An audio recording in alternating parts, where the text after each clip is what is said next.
The Two Count, where comedy meets wrestling.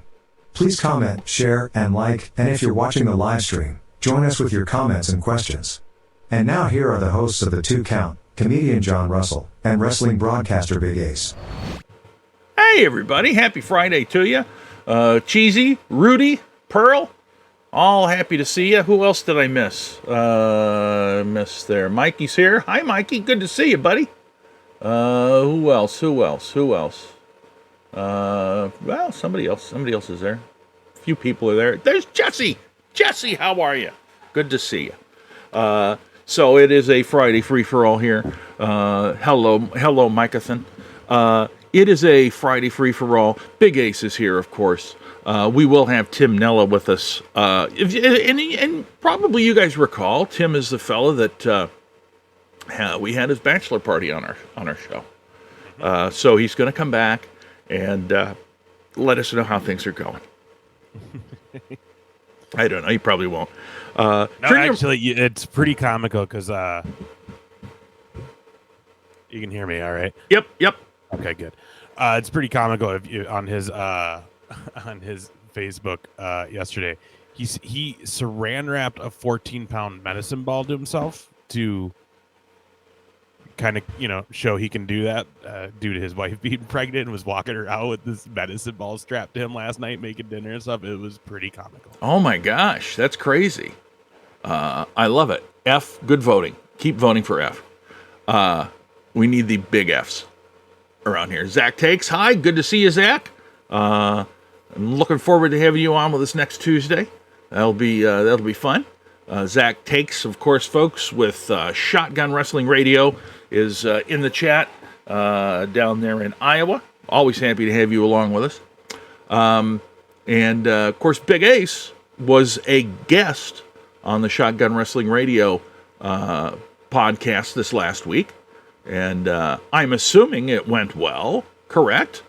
Yeah, it was a good time. I think it's out, right, Zach? I'm pretty sure. I don't remember. Yeah, because I shared it on our page. I shared it on our page because I felt like this is how we do it, I'm just so exhausted at this point. Like, my brain stopped working, so this may be an interesting 2 hours. So, well, dude, it got hot. It was like it's just been a long week. I had to work, and then I was golfing, and it's just ridiculously hot, like in the 90s, and it was just gross.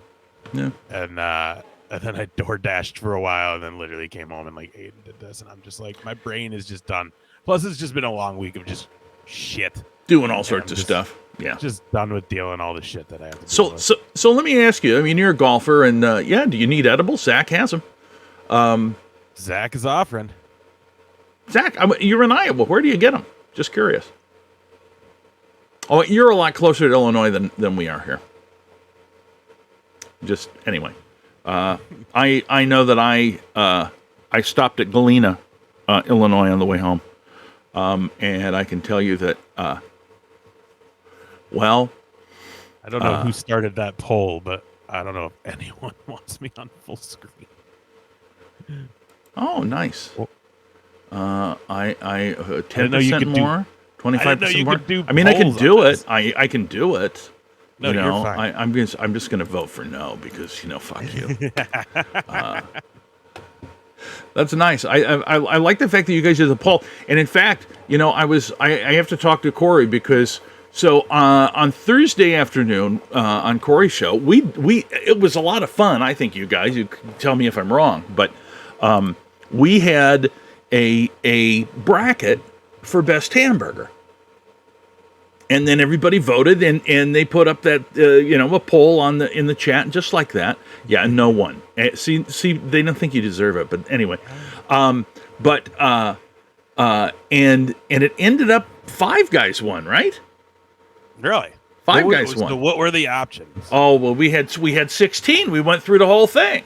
The final two were Culver's and Five Guys, and it all sort of depended, honestly, right?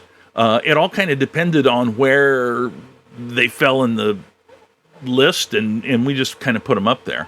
But Fuddruckers was up there. We had some of the West Coast Southern chain. We had Checkers was on there, In-N-Out was on there. Whataburger was on there. Smash Burger was on there. Did they have Smash Burger down in Rochester? No. Yeah, so Smash Burgers was on there. We had Red Robin on there. Red Robin was up against I can't remember who, but it was a tough one. But yeah, it was fun. But I need to get with Corey and figure out how to do that bracket so that I can show it on here too. Because I'll tell you what, it was. I'll Google it. If you were to make a poll, would I vote on it? I'm going to say yes because that's the only way to do it. But it was, and then yeah, Rudy, it was awesome because then Corey played the propaganda for each restaurant chain, and it was actually, I mean, it was kind of fun, you know. So I thought we could do that, and we can come up with all different things and do that kind of thing with wrestling as well, you know. So we could have like, Mikey, did you fart? We can do the whole kind of thing where we you know, best catchphrase, you know. 5 guys once, huh? Yeah. All right. But I mean, it's the whole thing is it all depends on who you're up against. Yeah. That's, you know, that's we had 16 and you know, for God's sakes, I can't remember who the hell somebody beat somebody. I mean, there's some of them that's like, are you kidding me? But you know, part of the thing is that in some cases, you know, I mean, there are some places like I never been to a Checkers. I've heard about them. Right. You know, I've heard it's really good, but there's one up in Brooklyn Park. Yeah. And I've heard it's really good, but if you haven't been there, you know, how can you judge? You know, you can't vote for reputation, right? Can you? I don't think you can vote for reputation. But anyway, how the hell did I get 2 chats up there? That's ridiculous. 2 chats and chatter. What are you doing? But anyway, so we'll do that. We have and so you guys know we're starting to line up some more guests for our Tuesday show. And I think what we'll try to do is we'll try to have at least 1 or 2 guests on Tuesday that are either comedians or wrestlers or both, because there are some that are both. And so as I mentioned, Zach Takes will be on with us next Tuesday. I'm hoping we'll get somebody for the 15th, because I had an idea. But Patrick Strait, who some of you may or may not know, he used to be the writer that covered all the comedy stuff for City Pages out of Minneapolis, and wrote for a magazine called The Growler, which was kind of a beer-based thing as well. Interesting thing about him is that he also was a trained wrestler, trained by Truth Martini when he was living in Michigan, and wrestled on the indies for about 1.5 years, he said. So it's really interesting, and we're going to have him on. He's going to talk about, he wrote a book about comedy in Minnesota, and what are those? I can't see those. They're too little. What is it? It's a number 2. I see a 2. What is it? 2. Well, whatever. You'll have to explain it. But anyway, here, let me see what that is. This is how Fiverr changed my life. Oh well, it's my the name news is Drew, alert. and I'm the face and hands behind the Lone Fox YouTube channel. Hold on.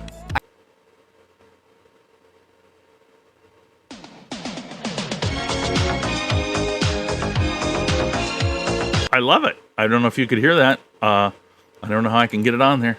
Hold on. Can I get that on there? I should be able to get that on there. Hold on a minute here. Because I was just rickrolled, ladies and gents.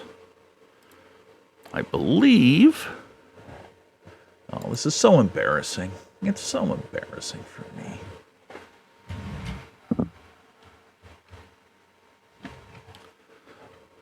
It's so embarrassing, gang.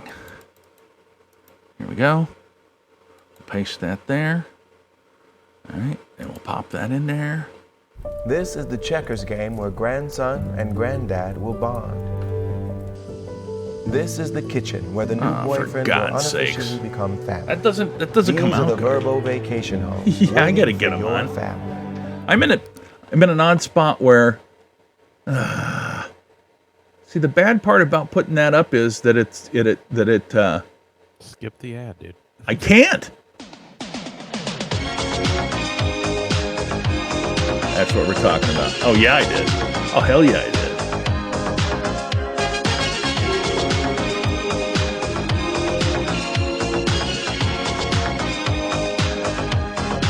I did it on purpose, you guys.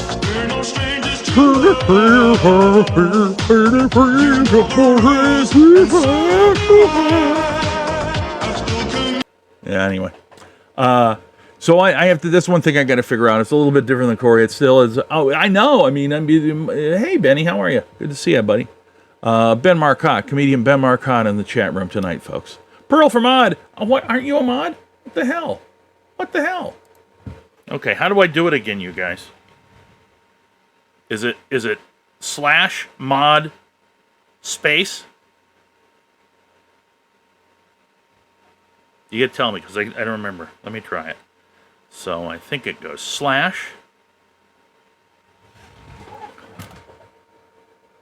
Oh, what the hell is going on here? I don't want to end the mod. I don't want to hold it. Wait. What the. Ah, there we go. Okay. Hold on. Stand by, you guys. Can someone make a hotkey sheet for him so he just has it in front of him? Well, no, just leave me alone and I can get it done. God dang it. We're 15 minutes in. We haven't even started our show yet. I had to take care of the people first. I think I did it. Did I do it? Are you a mod now, Pearly? Oh, for shit's sake. What the hell? No, I don't think I did it right. So it's /MOD.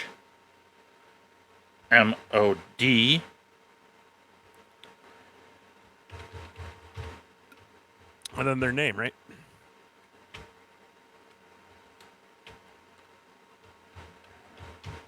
Woo! Oh, yeah, I did it. Oh, yeah, now it tells me you're already a mod. But it's because I didn't know what the hell I was doing. Thank you very much, Rudy, for the Ric Flair announcement. Okay, let me look. I gotta go back here and see if Timmy Nela is with us. No, he's not yet. All right. I wonder. I told him to text me. So okay, good, cool. So I wonder, any of you? I'm just curious. Any of you guys that are working outside? Thank you, Pearl. Woohoo, Pearly girly. I wonder if any of you guys that were working, and I know some of you guys drive and stuff. You guys working outside. Was it hot as shit today? Was it nasty today? I've been outside before too, but not too often. I went over, had to babysit grandkids this afternoon, and Jesus God, was that? They wanted to go outside, and I'm like, We went golfing, and we bought bottles of water at the clubhouse. Yeah. Literally 10 minutes later, it was like hot tea. Oh yeah. Like they were just hot. It was gross. Yeah. Ugh. It was gross out, man. I mean, I was.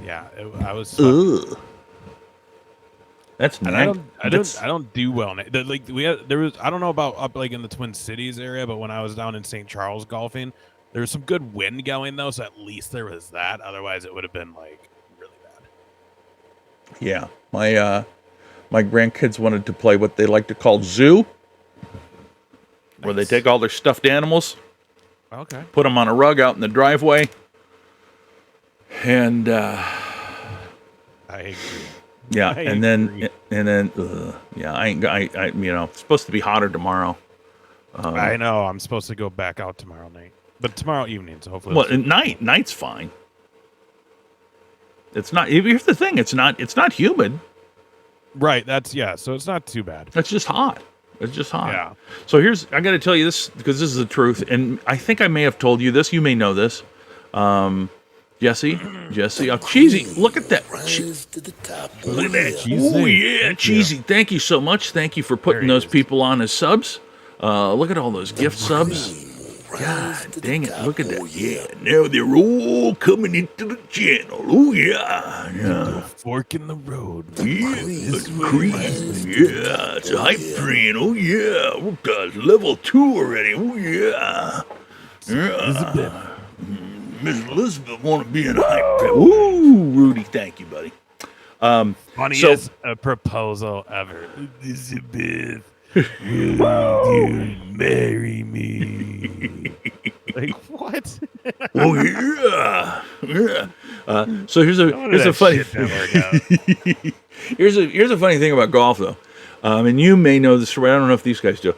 I used to golf quite a bit. Boy, when I was younger, man. I used to. You And must have cranked the shit out of it. You got that height.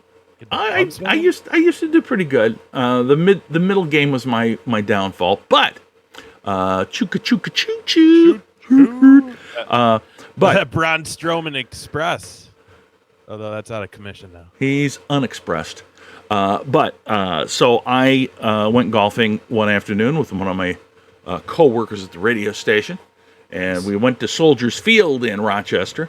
That's a And dangerous course. A lot of chances to hit cars. oh yeah, I mean, well, that's the whole thing. It's like from ever since I was a kid, I used to just blast. I mean, I was just like I was always tempted to just hit them out onto the road.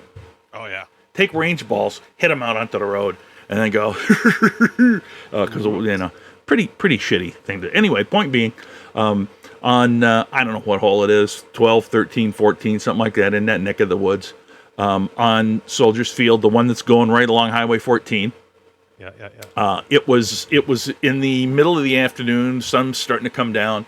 The one that's a par 3, and I took my shot, and the other guy took his shot, and I mean I had no idea where I was even hitting it because the sun was so in my eyes I couldn't see.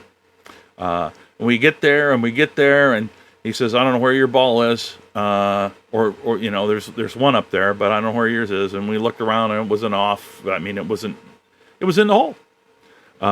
So I popped my ass a hole in one, and that was nice. And then right after that, on the next hole, which was a par 4. Ooh, yeah. Thank you. Good Lord, we're going to be super subbed. You're oh my God. Rise to the top, oh yeah. That is so awesome, Cheesy. Thank you, man. Thank you, my man. You're gonna get on top of get on top. You're gonna get ahead of balls deep there. Anyway, Topsies. The next hole is a par 4, I think. Yeah. I don't remember. So And wait, did they put like your name up? Usually they like put your name up. You got a hole in one. I was in the paper. Nice. Yeah, but the next hole. Thank you, Rudy, again, man. You guys are awesome. Cream will rise to the top, oh yeah. But anyway, next hole, which was a par 4, I got a 15. So, yeah. So it kind of balanced It's a out. game of luck, really. Not really, but like for people who are not good at it, it's a game of luck. Here's the thing. I've never golfed since. Oh, really? I mean, no. I got the hole in one. I thought I was and it's like you're a bowler too, right? You ever get a 300? No. No, right? If you were to get a 300, you'd be excited, but you wouldn't stop, Right. Yeah. right? I got a hole in one. I was so exalted. Although I haven't picked up a bowling ball in like 2 years. Well, I have dude. I can't do it because of my knee. But I was so excited and up on top of the world that I got that hole in one, and then the next hole I get a goddamn 15, and I was doing good before that, but a 15, and I just said fuck this. I mean, still got the golf clubs in the garage, but Nice. but literally fuck this. I'm not doing that shit. I know. I am. He was John Daly before there was a John Daly. Back in the day, I used to be able to hit the pin with pitch shots. Crushing drives and crushing Miller Lite. That's what That's JR is right, doing. baby. That's right. So anyway, yeah, it really is just my knee. Well, I do have a kind of a front porch to hit around too, but There you go. yeah. Oh, we did. Andrade debuts on AEW. By the way, AEW Dynamite is trying to steal viewers from us this evening, which I think is sort of a bullshit move. But goddamn NBA, man, who gives a shit about the NBA? You know what I mean? Like nobody watches that, right? I don't know. I mean, like I used to kind of watch the playoffs at least, but I don't know. Dude, it's kind of a joke now. Puerto Rican Gringo, Mr. Cheeseburger Pie gifted you a sub, and so you now are a happy member. Well, I don't know if you're happy, but we're happy to have you along with us. So, hey, Gringo, we're happy. We're just man, come and yak and have fun and do whatever you want to do. Well, we have this going, and Zach, since you seem to be giving us some updates right now, how did he debut? Did he do a run-in? Did they make a big deal about it and he came out?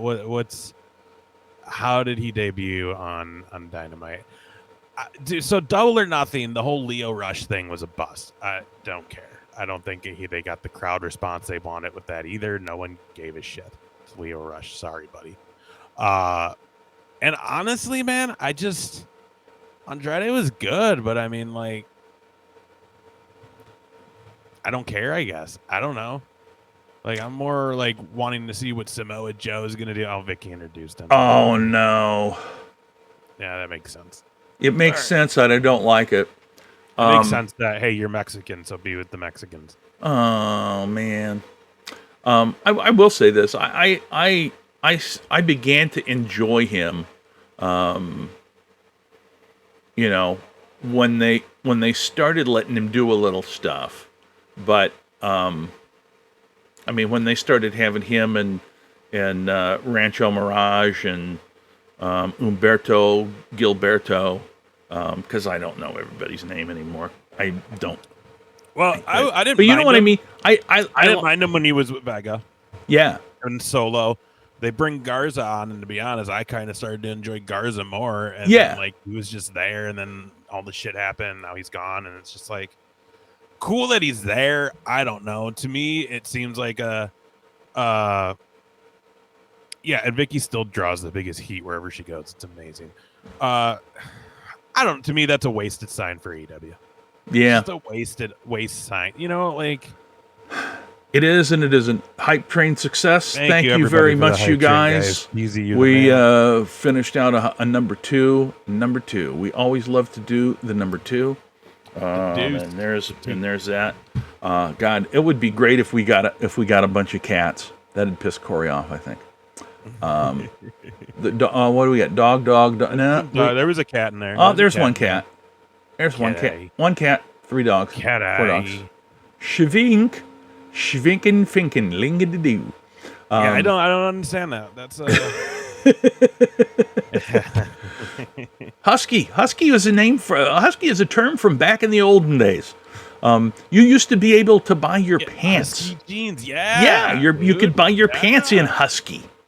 Husky. Wow. Husky used to say it sounded way cooler than fat.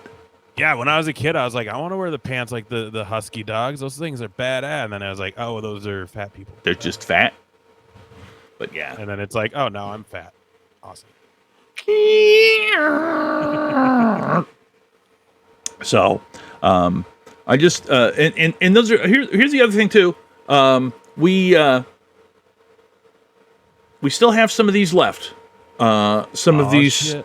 2-count lovely refrigerator magnets, our own personal swag.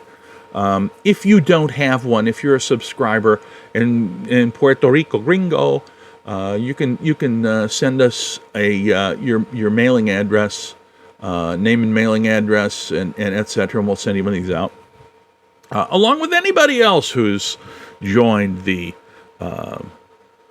little. I like to call it a family.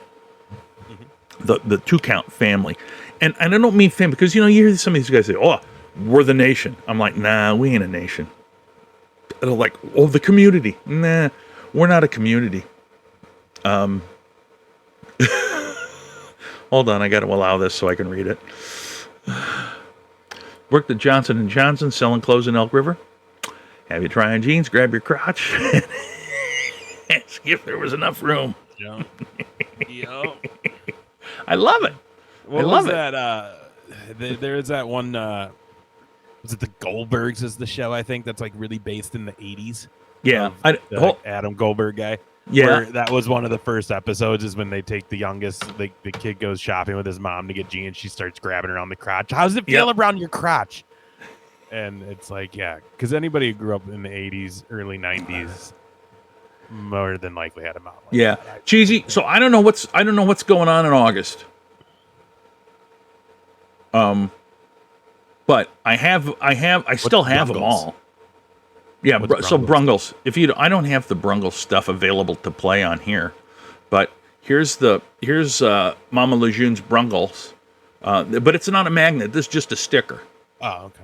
But it's the Mama Lejeune's, a Brungle for me. I guarantee. Boy, those were the good old days, folks, when you could get a Brungle and you didn't have to fucking worry about somebody coming down and raining on your parade. What is it? It's a Brungle. You know, you have the. I mean, you're familiar with Brungles, aren't you? No, that's why I'm asking you. I have no idea what you're talking about. Oh my God, you guys! You guys are Brungles. So, a Brungle I was not joking with you. I'm like, what is it? I'm sorry. I just assumed you knew what a Brungle was. I have no idea what you're talking about. Oh my God! Can you believe this? It's just some. Are you like dating yourself now? Is that what no? This is No, okay. No, not at all. No, I'm not just at asking. I don't know. No, this has nothing to do with age. This is so. What is it? So it's a type of food that was like Mama Lejeune's, who we were advertising on Corey's station, is out of New Orleans. Okay. And they make them, and it's a Brungle, and it's an old-fashioned Brungle. But then there's another company from Michigan. Okay, hang on 1 second. I still don't know what a Brungle is. Can you explain that to me so this will be more making sense to me? I wish I could. I wish I don't. Is it like a meat pie? Like what is it? Just no, it's kind of like here. Look, it says Brungles are made with rotten shrimp parts. Oh my God! See, Benny knows who you don't know what a Brungle is. Pruffles are better. So I wanted to say, so Pruffles. So there's this company, and it's a large company. So like Mama Lejeune's is a small company, all right, and they make the Brungles, and they make them the old-fashioned way, and it's like a cross between a pastry and a bread, but it's a Brungle. I mean, it's just like. So, like, where is this popular? Because I've never heard of it. Well, like I said, they're down in New Orleans. Okay, is where they're from. So originally, I think it's kind of a Cajun. Rudy's got a Brungle shirt, and in fact, I don't know. I got a Brungle shirt around here somewhere. But anyway, so the company from so I think Cheesy is crazy because he puts Pruffles on the Brungle. So this big conglomerate company from it's called Pruffles, all right, and it's so you can either get a Brungle, which is the old-fashioned style, or you can get a Pruffle. And the Pruffle is made by this big international company that's in Michigan. Yeah, absolutely, Rusty. A Brungle from me, I guarantee. That's the slogan. So the Pruffles are like more like institutional. And they're not old-fashioned at all, you know. So you can, I mean, it's like a lot of people can tell the difference. Okay. But it's like I don't know, you guys. I mean, tell him in chat what your favorite stuff is to do with the, with the Brungles. No. I'm just. I mean, yeah, kinda. Well, I'm sorry. I'm just so hold on because I'm going to try to keep talking here, but I gotta see if I can find any of the pictures and stuff.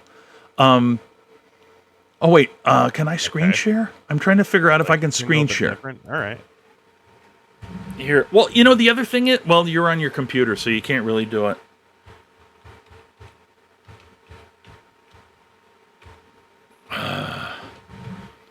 I think I can bring up their web. Oh, for fuck's sake. Are you kidding me?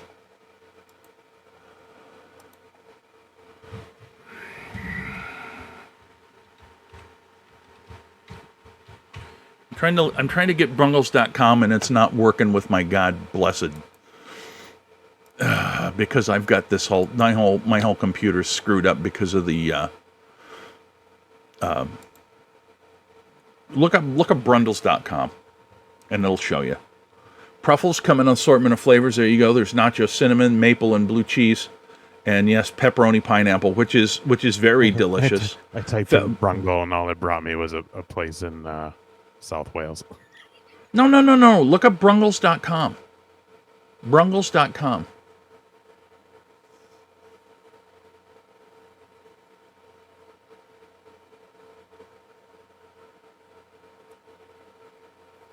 Yeah, and Rusty was down in Lake Charles, Louisiana, a few months back. He says, and he went to. Oh, you were working on their stuff. Yeah, the Brungle factory got really damaged, in that hurricane they had done. So it's like a whole big thing. But they were actually. I mean, I'm on the website. It still is confusing to know what this is, because there's like a charcuterie plate. There's like a thing of salmon. But anyways, whatever. Brungles. Yay. Benny, it's a website. I'm on it. I'm just saying I still don't quite understand what it all is. I mean, I don't even know how to I can't even tell you how to explain it. Yeah, Mama Lejeune, I mean, I don't have any of the so here's the thing. Corey's got all the ads. Corey's got all the stuff. I don't have any of it. And so I can't play it.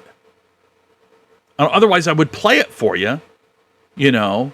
So a Brungle is kind of like a Pringle, but not really. It's thicker than a Pringle. Yeah, I got that. I'm just going to the website like JR told me, and the website still doesn't really tell me anything. There's a picture of something stacked with like blueberries and bananas. It looks like French toast. Yeah, hold on a minute here. Okay. I mean, I think we're spending way too much time on trying to figure out. Well, I want you to know what it is. I don't want you to feel like we're pulling some shit on you, because we're not.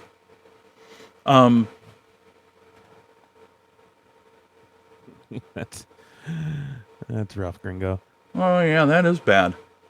You should have had you should have asked for a Brungle. Truffles, yeah. See, and most people, a lot of people have. So when it first started over with Corey, they wanted to add. It's funny because we just started talking about him, because I wasn't really aware of Brungles, and then I had one, and I was like, oh my god, that's pretty good. I mean, it's just hard to explain because it's not like it's kind of like. You don't have to explain it. I already went to their website, and it's still not explaining to me, so you don't have to try anymore, because the website's still confusing. Oh, I'm sorry. I'm sorry. No, I'm just saying. No, it's okay, Rusty. I would have to read it more and figure this out, but by the way, I'm working to get I'm working to get a 100% mod participation. That's like I'm just the opposite of Patrick. I'd like to have almost everybody be a mod. That way I don't have to worry about it. And that way we'll just have shit popping up all over the place. So anyway, yeah, Jesse. I mean, it's. Thank you, friend. And I can't remember, Jesse. Are you a Brungle guy or are you a Pruffle guy? Oh, so I am reading a little bit. So I still don't know exactly what the food is, but so this Mama Lejeune lady and the Pruffles people don't fucking like each other is what I'm getting now. Well, yeah, there's a huge thing. I mean, that's the thing. I wish I could. Yeah, Jesse's a Brungle guy. That's what I thought. He's more of a cat guy. Oh yeah. So they're gonna throw down in the streets or what? Well, no. So it's just this whole thing, and they just were slamming. Like they had these ads and they were slamming them. The Mama Lejeune's ads are real old timey kind of. It's like, hey, we make Brungles and they're old fashioned and you'll love old fashioned Brungles and it's delicious and enjoy them with your family today. And then the Pruffles are just slamming the Brungles. It's just like, we make ours in a fancy, we have food scientists, not just some old ladies in the kitchen. This sounds like right and left Twix feud. It kind of does. But then what happened was they had that hurricane and it ruined this Brungle factory down in Lake Charles. And then the whole thing is that the Pruffles people were trying to take advantage of it, and they said, 10% of all the Pruffles we sell, we're going to give to Mama Lejeune's to help rebuild their factory. And it's I was just reading that, and they're like, we don't want your money. And it's like, it's bullshit. I mean, I don't know, but it's like it's bullshit or some stuff. I don't know. It's like a ball. It's like a ball of something, right? Well, it's Pruffles are. I mean, yeah. There's a pina colada Pruffle, cherry chocolate Pruffle. But not to be confused with a truffle, like a chocolate. No, it says Pruffle with a P. I can read. Well, I know. Yeah, Jesse, and it's crazy because there was this lawyer that he kept sniffing because Corey had the lawyer on. Oh wow! So like this is crazy, dude. It's insane. It's absolutely insane, and. So they had this lawyer, and it's crazy because the lawyer's name was Johnny Wrights. What? Yeah. No. His real name is Johnny Wrights. I don't know if it's his real name or not, but he didn't seem like he was a fucking lawyer either. Did he have a fucking indie show to get to after the interview or what? No, Jesus. nope. But he would come on and he'd be, I mean, like he was doing a little of the nose candy. Oh, I mean, yeah. I mean, everybody's like, you could this just. Is real? Yeah, dude. It's totally 100% real. I mean, you can ask. How do you guys find these things? Like, it's just insane. Well, here's how. It's like, I don't find it, but it's like, there's Corey Adam Comedy. I mean, he's right there. Corey recalls this.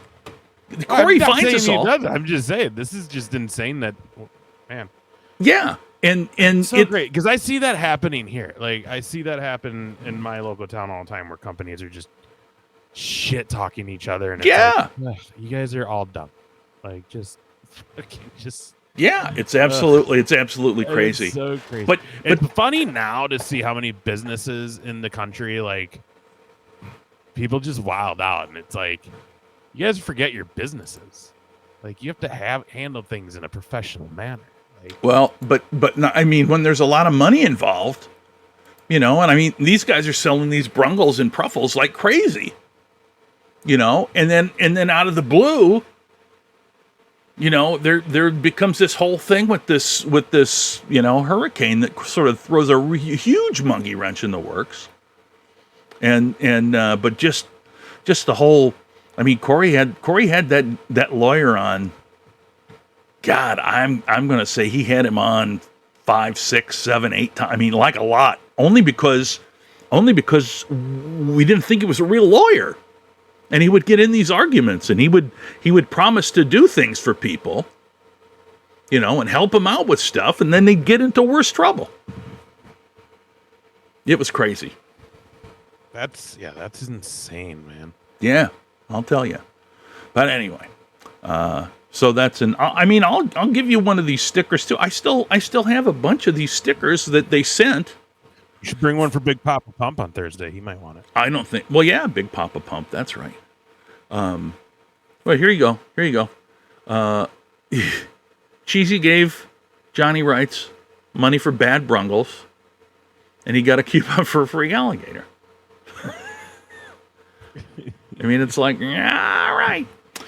Anyway, yeah, everybody, boy, oh boy, are you excited? Are you going to come down and see Big Papa Pump on Thursday? This coming Thursday, Big Papa Pump, Scott Steiner, at the Temple of Aaron for the first wrestling show. Ace and I are going to go to the show. I don't think we're going to, I might walk by and look at Scott Steiner, but I'm not giving him $40. Oh, hell no, I'm not paying him for shit. I don't need my picture of that old ass guy. I was never a Steiner guy. I barely liked the Steiner Bros when they were still like repping Michigan in the ring. Yeah. I had no interest in him when he went solo.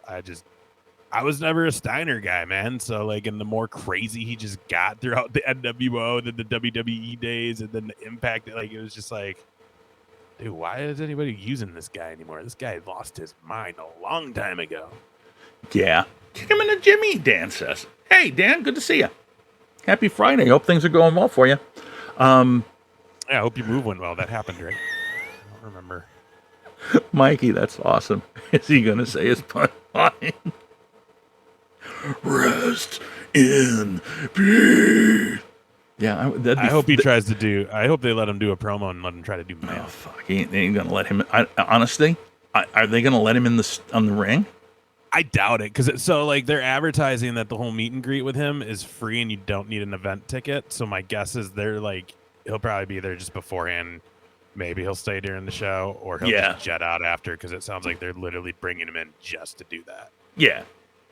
No, I agree. Yeah, Dan. Like I said, I didn't mind him when they were like repping that, but the Michigan coach and stuff. But I love that Razor Raymond. Fucking hey, Mikey, I love it. So who I don't have that shit in front of me, but who else is going to be at first? We have a bit. You and I have a very busy. To be real honest though, they haven't put much of a card out for this show. I saw some. I know Colt Cabana is going to be there. Heather Monroe and someone I don't remember.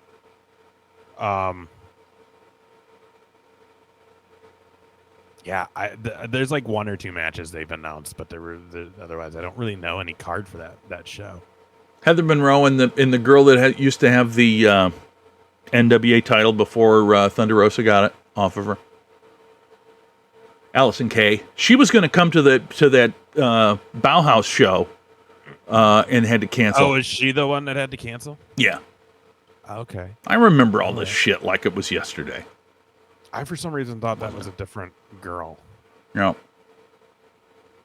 She had to. So she was holding on to the NWA title for quite a while. Was like Kelly Klein or something. No, I don't remember. No. Huh. No. Yeah, I think she's gonna be in like ROH or Impact doing some women's tournament. So like she's got that. Oh. I feel like that Lady Frost. I thought she was coming, but she's debuted in Impact. She was at the Impact taping, so I'm wondering if that's why she had to cancel. The date. But yeah, man.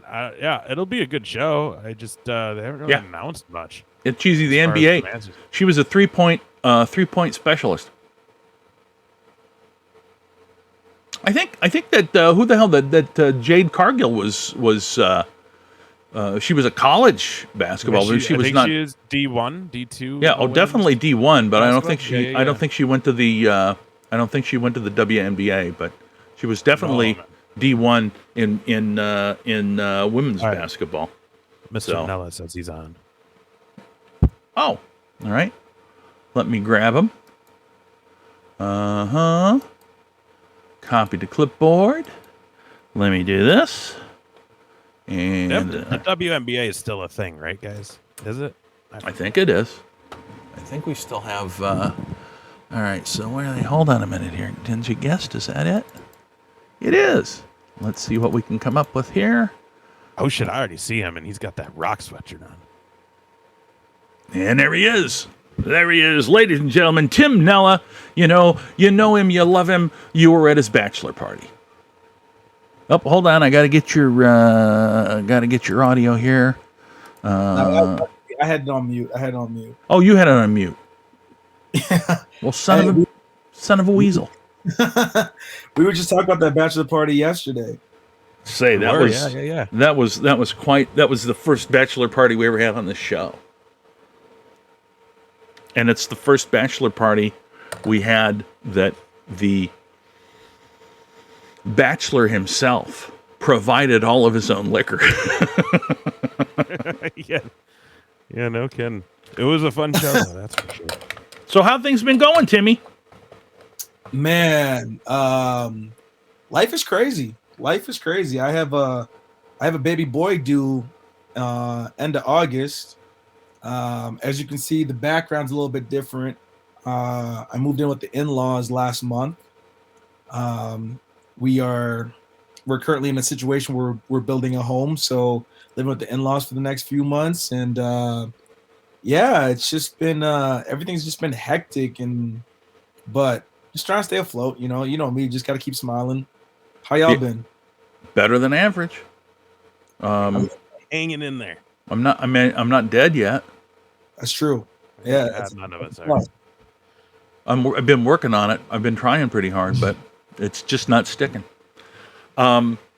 I apologize. I was caught up. I was reffing a flag football game that actually went by much faster than I expected, so it all worked out. Well, we're happy that you're Nice. here with us, and don't worry about that. It's always fun to go out and do that stuff. Rise to the top. Man, it's been 90. Gringo. You know, Gringo, so It's hot. Gringo, thanks for the gift, brother. We appreciate Timmy, you gifting can't, all those you people. can't see them, but like if you Rise do to the get the top, Twitch oh, going, yeah. you would see the comments. But otherwise, we'll just read Yeah. them to you as anything good comes in that you should hear. I can figure it out. You can figure it out. Queen. Absolutely. Rise to the I'm top, a little oh, bit yeah. smart here. I think they like the. I think they actually in this scene. I think they like to actually Take tip. it easy, Gringo. Thank you. Rise to the top. Yeah, oh, Gringo, yeah. thanks, buddy. We appreciate it, man. Have a great night, great weekend. Stay cool. I think they like. Queen. Rise to the top. Oh, See what yeah. I don't know if you can. You probably can't see it, Tim, but so what? Here's the thing. It's like whenever they do stuff and give us a subscribe or a follow or any of that kind of shit, it goes right over my face in this thing, and I think they do that on purpose to make me, to just hide me, and it's like don't fucking do that, you guys. I mean, come Why would on. they do it to you, man? Well, because they have this love-hate relationship with me. They think, hey, we really like our grandpa, but we'd also like him to die so we can get his money. Hey, so are we gonna start doing open mic night again, or what's going on, man? Well, so to give you some information, the last thing that I was told is, and I don't know if this is for open consumption, but you two are the only guys in Rochester, as far as I know right now, that are watching. But so Crooked Pint, and you may know some of this already because I know how you're hooked in with everything that's going on in Rochester. I mean, you knew more about shit that's going on in Rochester than I did when I was living there. You knew more about shit that was going on in my neighborhood than when I was. Anyway, the point is, Timmy Nela is the unofficial mayor of Rochester. I mean, He just literally, hasn't ran dude, yet. you could, and this is not a lie. You could run for mayor because everybody that I have ever met that knows you absolutely loves you. Oh, come on, guys. Dude, I'm not lying. You could literally be the Judy Bratz. The last time we were, she said something. She said, "Oh, did you ever have Tim Nela come and do the?" Yeah, he's coming. Like, oh, she says, "Oh, I just love that guy." And I'm like, dude, it's like, and Judy Bratz is older than me. And I mean, she's a nice lady, but she's older than me. And she's like, "Oh yeah, she loves Tim Nela. Everybody loves Tim Nela. People I hate love you." Damn. I mean, and I could drop some names, but I won't, because that's a whole different thing. But anyway, point being, I don't know, run for mayor. I mean,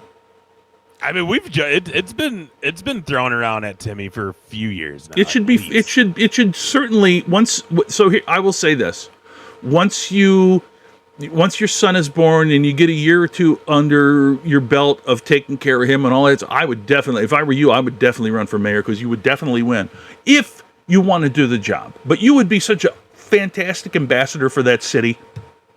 The only thing that I would worry about, Tim, is that you would become frustrated.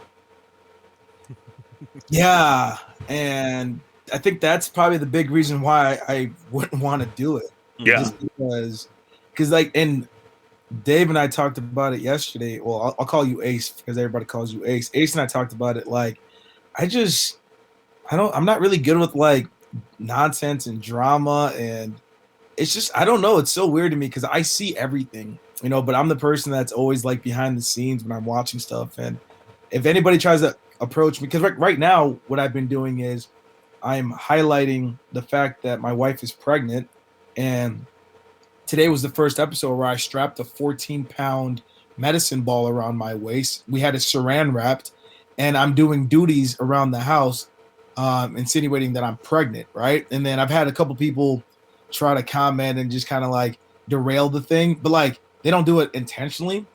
But then for me, I'm just like, it's not gonna work. Just stop, because Ace and I talked about it yesterday. Like I'm not good with negativity at all. Just leave it there. Yeah. It's just, so like I would get frustrated because I'd be the person that would be like, what can we talk about improvement? Can we talk about like moving forward? If you bring anything up to me about the past or anything like that, I mean, I record things because I love to reflect back on things, and I always talk about the great times. We just talked about the bachelor party yesterday for probably a good 30 minutes to an hour, and that was hopefully those guys are on, or those guys and girls are on right now watching.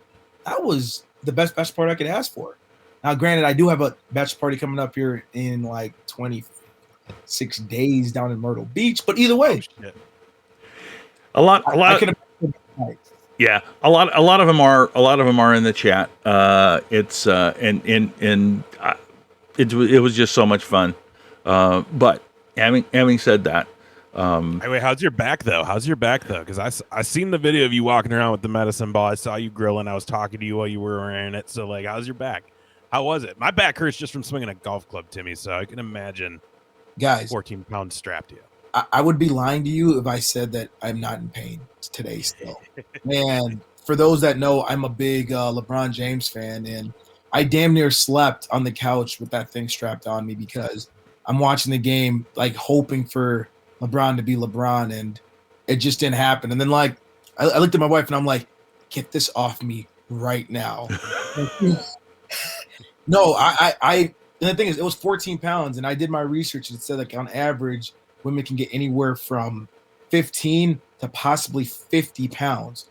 Granted, they do it in a span of 9 months. I put on 14 pounds in a span of less than 60 seconds.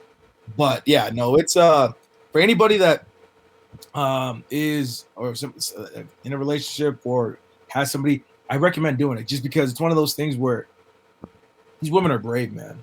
I applaud every last one of them. Well, it's not only the extra weight, but it's also just the fact that it's in such an awkward spot. Yes, and the thing is, that spot, we don't think about it. I mean, it's so like, well, if you're like overweight and things like that, it's not even the same thing. And right. Granted, now this is medicine ball, but like movements, laying on a couch and getting back up, hopping inside the car, putting a seatbelt on, and these are all things that we documented this. So like we'll post it on my Facebook page and our Instagram page as well too. But it's just I don't know. It's our first child, and for me, it's one of those things where I'm like fully embracing this. I feel bad because the other day we had our first class, and it was a breastfeeding class, and she was adamant that she didn't want me to go because it's breastfeeding. Like, what am I gonna do with breastfeeding, right? I mean, who knows, right? But that's too much. I just did TMI there. She went, right? And afterwards I asked her, because I recorded a podcast, so I didn't go. And then I was like, so how'd the class go? She was like, oh, there was 3 other couples there. I was the only person there without a, I'm like, now everybody's going to think I'm a freaking deadbeat. And everybody, you know what I mean? But, I'm sure half that class was like, oh, yeah, we know Nela. It's cool. He's probably just busy. It's all right. All right, I'm gonna hit the chat quick because Mikey wants to know, Tim, have you ever given your wife brungles, or do you think she would like Pruffles better? What are brungles? Okay, thank you. I've been asking that for the last like 40 minutes. They've been trying to explain. The best thing I've gotten is that it's similar to Pringles, but not. It's thick. It's more like kind of a bread.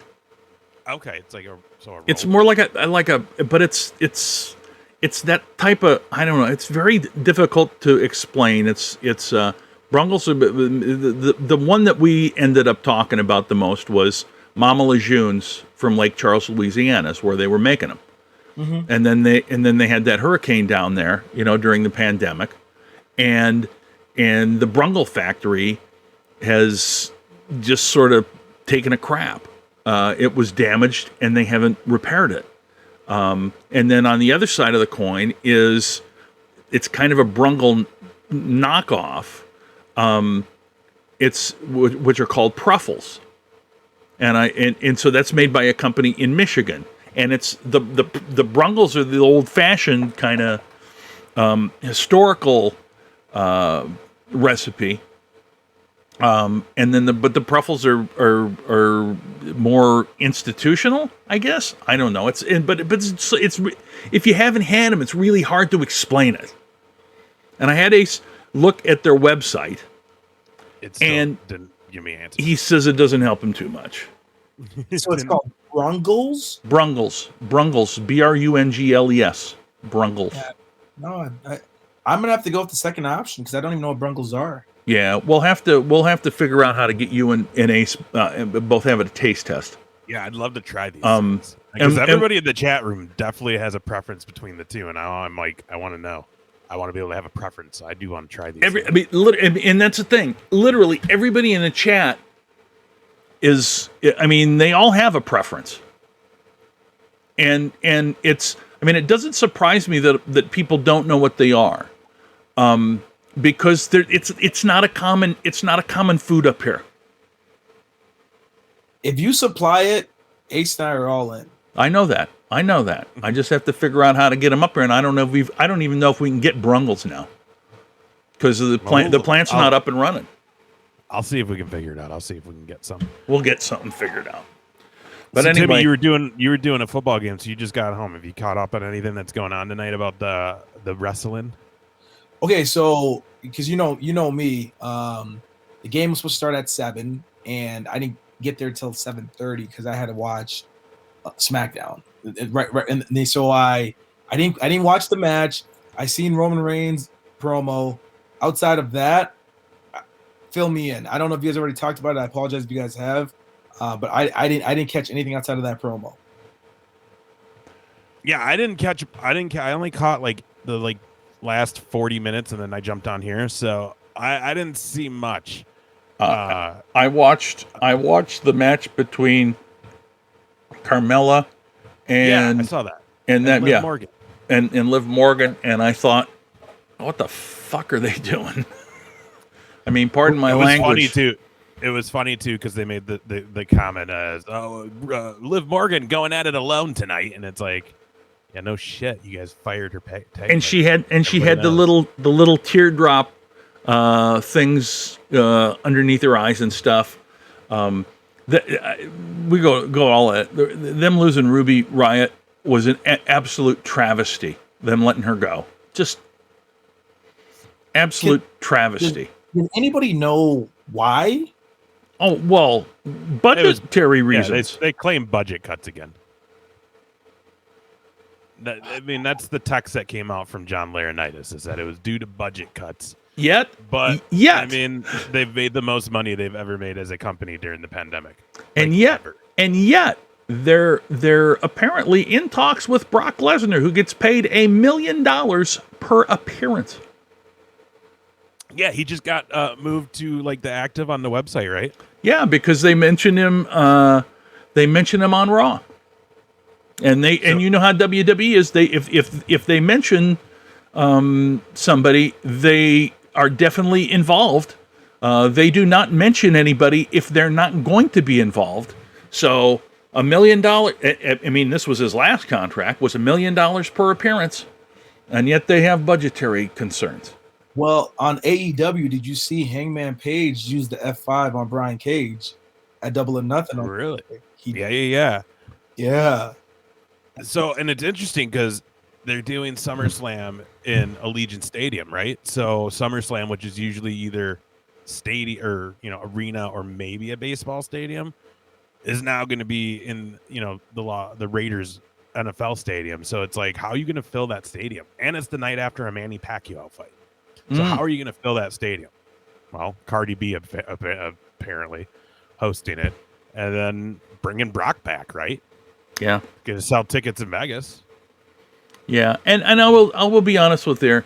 Oops, I missed a poll. Here's a poll here.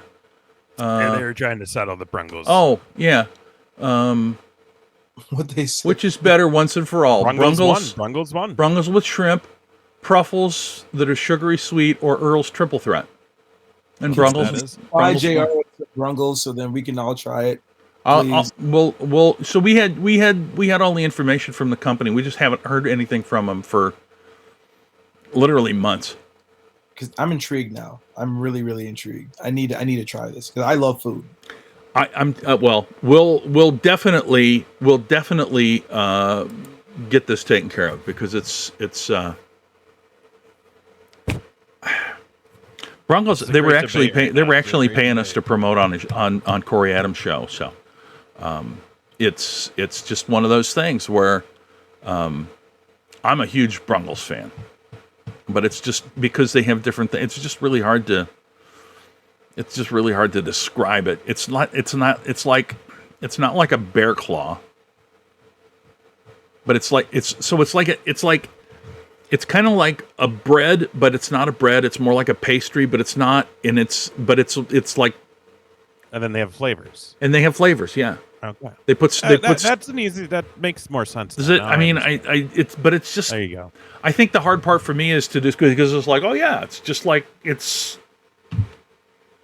I mean, I could say, oh, it's like cheese bread, but it really isn't. Right. Or it's not like it's not like one of those Cheddar Bay biscuits from Red Lobster, although it kind of is, but not really. It's just it's just really hard to explain. Yeah. So something else you missed, Tim, while we were doing the show, we were getting some updates. Dynamite tonight. Andrade made his debut on AEW. Really? Oh yeah, that started after SmackDown, didn't it? Yeah, we didn't remember either till we went live. Oh no, that's true. That's 2 weeks in a row now. Yeah, the damn NBA playoffs. Sorry, I know you love NBA, but LeBron's out now, so I don't care anymore. okay, good. Yeah, screw the NBA playoffs. Yeah, you can say it all day. So Andrade, huh? Andrade debuted with Vicky Guerrero tonight on Dynamite. Oh my. Okay, I'm on Twitter right now. Then I'm on Twitter right now. Yeah, we'll have to watch that when we get done for sure. Wow. So you got to wonder what that's going to, I mean, there's already, we already have a few couples, obviously, like Lana and Miro, even though she's gone now and probably will come to AEW. But then you had, Sean Spears and Peyton Royce or Cassie. Gosh, I can't remember her last name that she's going to go by now. And obviously Adam Cole and Britt Baker. So you have those couples, but I mean, you know what I mean? Like that's a big couple right there. You got a powerhouse in Charlotte, and then you got her guy now on Dynamite. Yeah, that's going to be interesting. Obviously, he kicked up the dust when he left WWE. It wasn't like all on good terms. So I'm interested to see because we saw this with Brody. Remember when Brody debuted? Some of his early stuff on Dynamite was kind of like trashing WWE. Kind of mocking Vince McMahon. Like, so you got to wonder, like, I feel like Andrade is the guy that he's going to come and just like totally shit on WWE on AEW. Now. Well, so speaking on that, did you guys watch Double or Nothing on Sunday? Yeah. Dude, the Young Bucks were taking some shots at the Shield, Roman Reigns directly during the match. So, I mean, like, AEW is not shy of doing that whatsoever at all. And I don't know. Correct me if I'm wrong, but the whole Inner Circle coming down the entrance, from what I hear, and correct me if I'm wrong, was that the same? Was that the same day? Rest his soul that Owen Hart did it. The same day. I correct me if I'm wrong. Somebody had mentioned that to me. So like once again, I don't think so. Somebody mentioned that to me. So then, and I haven't even double checked on that, but I'm going, if that's really what happened, they're taking these jabs. No, I don't think it was. I don't think Owen died in. I mean, okay, so what? It wasn't the exact day, but oh wow, he did pass on the 23rd of May. So I mean, it was within the week of the anniversary of him falling from the roof. Oh wow. So I guess, but you got to think too, though. Like if it was. Like Jericho had ties to him, and they weren't like bad with each other. So I wouldn't think Jericho would be involved in anything if it was like mocking that. But maybe that was a little like too close to home at that time. I don't know. It seemed weird. Like it seemed definitely like it felt like a couple of those guys got stuck coming down. You know what I mean? Like it didn't. I don't know. There was parts of that match that were, and they did get stuck, and that's why it was really awkward because. While they got stuck, and then the camera goes over to MJF, and so yeah, they definitely did. I was looking at that the other day, but I'm an AEW fan though. I really am. I think I was talking about it last time with you, Ace, where it's taking me back to this Monday Night War stuff. I mean, it really is. This is the closest thing to Monday Night Nitro versus Raw's war at the time for me. I'm enjoying it. Yeah, it's good stuff. My question is this to you both. We haven't seen WWE make any mention really or do anything to kind of be like they're really competing with AEW right now, but we're seeing it from AEW. Does it hurt them in the long run? Because to me, if they were competing like Nitro and Raw were like Dynamite's on the same night as like Raw or SmackDown and they're going head to head, then I can see that a little bit more and be like, I get it because they're on right now and they're competing. But since they're not and they're on different nights, does this just kind of make AEW look kind of like you're just kind of poking at the bear right now just to kind of get a reaction? When, again, I still feel like focus on you. Why are we doing Impact and ROH and New Japan, all this shit? Like, focus on you. If NXT didn't go from Wednesday night to Tuesday night, then I'd be like, they're not aware of what's going on. Once that switch happened, that's where I'm like, okay, they see him in the radar. Here's the thing from my perspective, and just from a flat marketing perspective, okay? If you're at the top, you don't swipe back down. You don't mention your competitors. You don't do it. And that's why it was so odd that back during the Monday Night Wars, WCW was taking all these shots at WWF or WWE.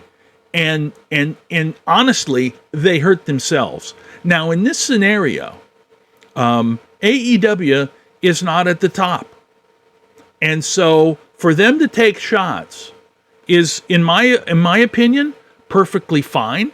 Some of the other stuff you mentioned, all of this side shit with these other promotions is kind of crazy and doesn't seem to do anybody any good. But in terms of them taking swipes at the guy that's up at the top of the mountain, I don't have a problem with that. I think people think, oh yeah, that makes them a little bit cooler because they're doing it. If they get to the top and continue to do it, then they're going to have a problem because they're creating that idea that, hey, there is something else that's better than us. Right now right now what they're saying, they're talking to their own audience more than anything else. Right. People. You've seen the whole, like, have you seen the Randy Orton memes? Yeah. So I mean, like, when you see stuff like that, like your last appearance on WWE TV is with Randy Orton, and next thing you know it, you end up on AEW, whether you're Matt Hardy, Mark Henry, Christian Cage, and also the Big Show, right? So you start thinking about that stuff. It's like AEW definitely is poking the bear, and I think it's gotten to the point now where it's evident because WWE superstars have even like spoken out on certain things, talking about that's uncalled for. And then with just how you think about Britt Baker, boyfriend is Adam Cole. And then now you throw in Adam Cole into the title scene out of nowhere, and they made him look super strong on NXT. He cuts an amazing promo because obviously his girlfriend is now the women's champion over at AEW. So like it's clearly evident for me that they see what's going on. And it's one of those things where I think obviously WWE is still on top, but Raw is not. Raw is just, they might as well do a program on Monday night and just really put an end to Raw. Because Raw is just, for me personally, Raw is 3 hours too long. Oh, yeah. Yeah, I really wish they would. I wish Dynamite with this whole network change to TBS. I really wish that was also changing to Monday because, like I told you this last time, JR, I think that would be the only way to really, like, give that shot of adrenaline into the arm of WWE to be like, oh shit, we got to step our game up because losing viewers every Monday for the past 3-4 years now isn't cutting it. I mean, look, and this is not to glorify dogfighting, but I would rather watch dogfights than Raw. Yeah. It's bad. Or cat fights, or a guy. It doesn't make any difference. Raw is, it's almost unwatchable. Bad. And if it weren't for DVR and being able to shoot through stuff, yeah, Dan would rather watch a bowel movement that wasn't his own. Which is kind of, I just don't get it because I did watch about 45 minutes worth of SmackDown tonight, and like I don't understand. Like you can visibly tell. I don't know, my cat I think he's gonna attack me any second now. I don't know how, like, SmackDown seems to keep a good momentum going. They move, it's whatever. Like Raw, 3 hours of it and an hour of it's replays of what happened 20 minutes ago. Yeah. Or last week. When we first or 20 minutes opening Drew McIntyre, Bobby Lashley, then we end with Drew McIntyre, Bobby Lashley. I mean, it's just the same stuff. When we first started talking about this, Ace, and it was very evident that this kind of stuff was going on and it was too long and they couldn't fill the 3 hours. I recall timing as I would watch, and there was one Monday night, and not every Monday night, but there was one Monday night that they went 38 minutes before they ever did a match. You know, I mean, and like you said, it's like we timed it one time. It was in time through 3 hours. They didn't even wrestle in the ring for an hour. Yeah, it's nuts. It's the rest of it's all these packages. And hey, if you just missed it at the beginning of the show, he said something bad, and we want to show you. And it's like, here's what happened 2 weeks ago. If you weren't watching, which you weren't, you know, I mean, it's just, and I don't want to, and you guys know it. I don't want to slam these guys because they're doing the wrestler, the talents are doing the best they can, but it's just so freaking off the rails and garbaged. No, JR, it's not even you, because it needs to be addressed. It needs to be said. I mean, and when we talked about releases, when a guy like Braun Strowman, who is part of what you want for WWE, Vince is obsessed with what Braun Strowman is, a big guy, like that's what he looks for. And then you end up releasing a guy like him and you can't figure out how to put him on Raw and what to do with that guy. It's to the point now where every time only reason I watch Raw is because I've been doing it since I was a kid. Mm-hmm. And right. night it's only habit. Right. And right now there's no Monday Night Football, there's no nothing else, and like there's no WCW. So like I do tune into Raw, but now as of late, I've noticed that they are doing more wrestling matches and they're trying to get more going back to wrestling, but still the stories just never continue. Like there's no, I'm so sick of Bobby Lashley and Drew McIntyre. Then you throw Kofi in the mix and I'm just going, where's this coming from? Then I watch SmackDown. SmackDown's compelling. Like they got this, and everybody knows I'm Roman Reigns biased and I've been Roman Reigns biased since day one. And so I'll openly say it. I love what's going on there with Reigns and the Usos, and he doesn't even have a match scheduled for Hell in a Cell, and I'm more intrigued on what's going on with him and his cousins than I am with what's going on with Bobby Lashley and McIntyre around 17. Yeah, most definitely. Rowdy, what's up?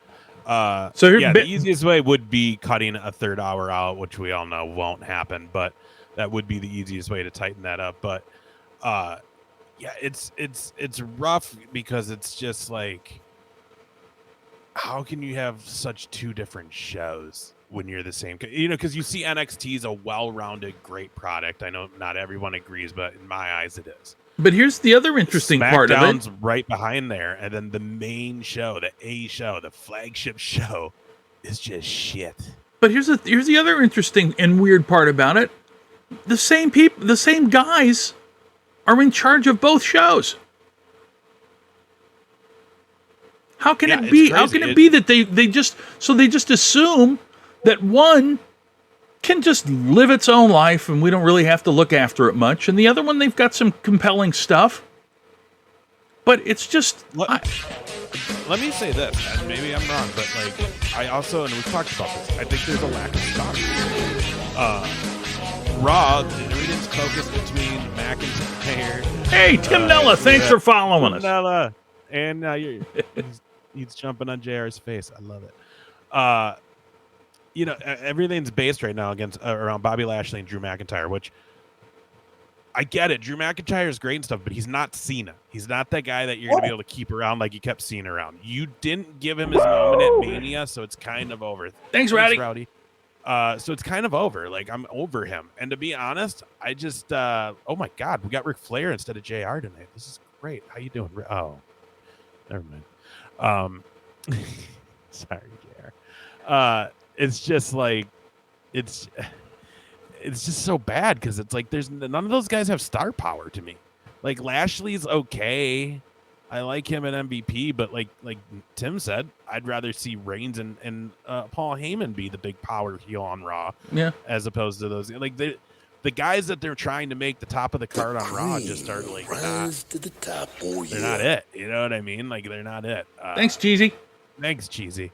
I don't know, man. It's really hard. You know what I didn't like that I saw them do tonight on SmackDown though? And let me hear what you guys think, because live crowds are about to come back. What they did tonight during Bianca Belair and Bayley's little segment, which by the way, those two are having a match at Hell in a Cell now.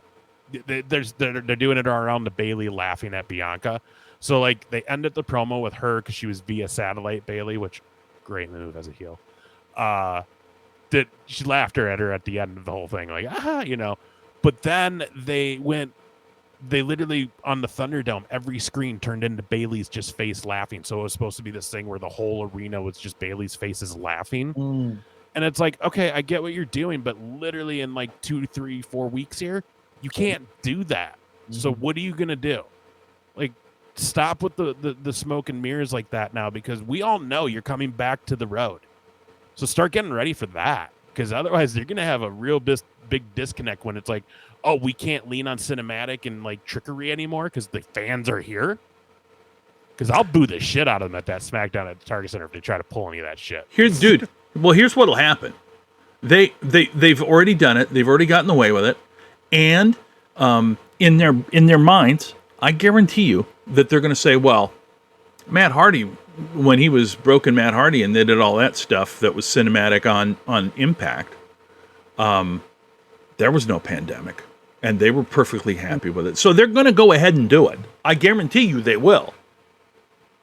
Because they'll actually keep some screens up for people to do that? Like, I don't know. Some aspect of the Thunderdome in the live crowd? I don't think they'll do that. But I do believe that they'll continue to do cinematic matches and just play them on the screen.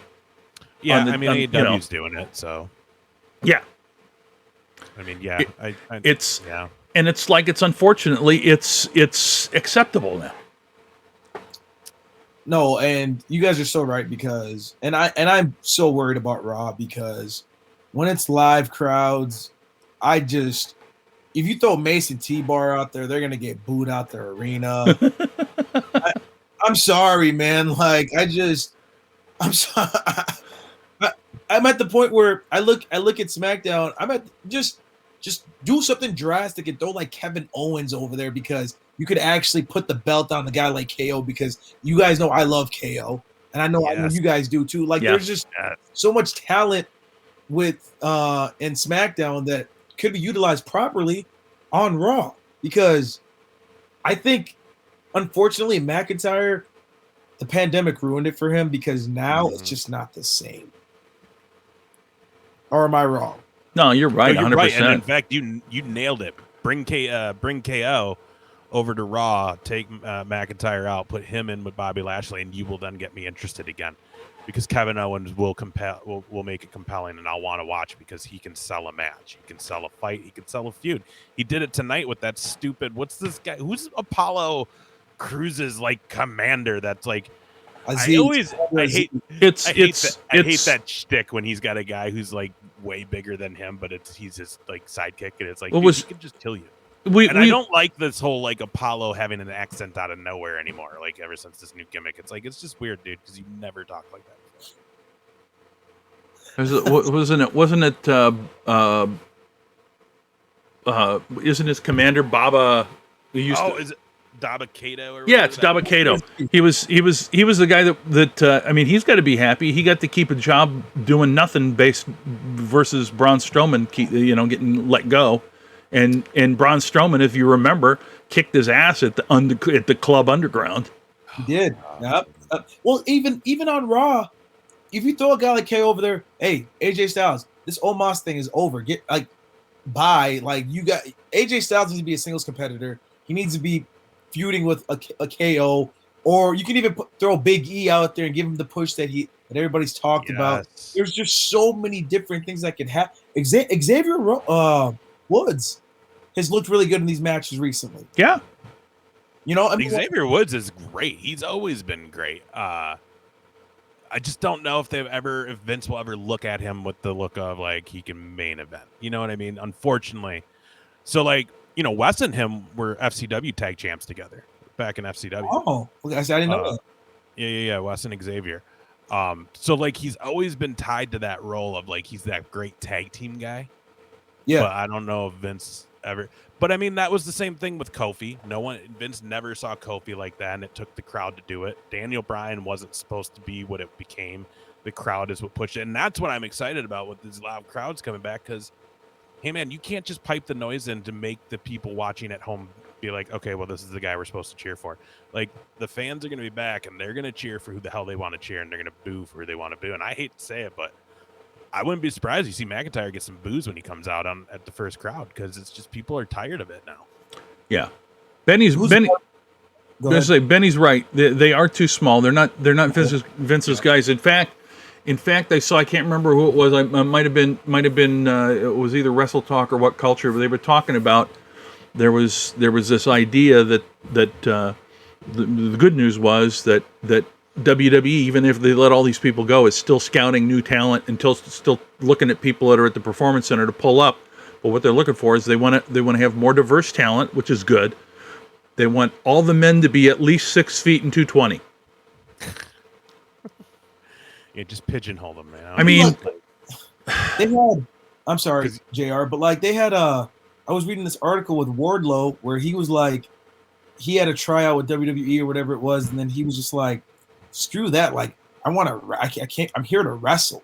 You know what I mean? Like he'd be a perfect Vince guy. There's so many people out there that can be perfect Vince guys, and I feel like he's failing. Clearly, these Braun Strowmans. Lashley has a title on him, but Lashley, this whole almighty thing, it's just not working. Here's the thing. The only thing about Lashley is that Lashley was in MMA, and Vince elevates those guys. If you did anything in MMA, even if you got your ass kicked, Vince elevates that because it's more legitimate. In his mind, it's not necessarily the case when it comes to wrestling. Lashley obviously doesn't have the personality to be the top guy. To be honest, neither does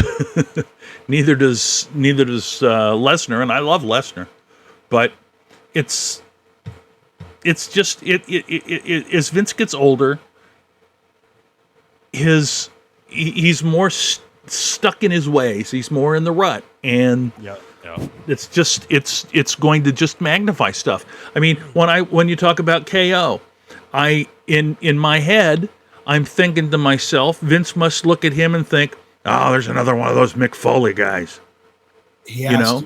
And he's got to think that, but yet he doesn't trust himself. He doesn't say, that Foley, that was just lightning in a bottle. We'll never catch it again. And so that's what happens. He's like, yeah, it happened once, and I like that guy, and the guy's there, but I'm going to shove it off a little bit more. Jesse says you are very buff with your sleeves off. Jesse got smirked. See, y'all don't realize, like, or male name. I'm sorry, I'm struggling. Jesse's a dude. Timmy's jacked. Okay. Yeah, Timmy. I mean, here's the thing.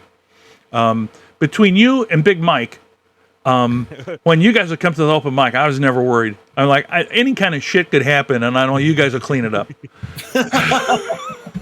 Although Big Mike was trying to stir some of the shit up with his fucking songs.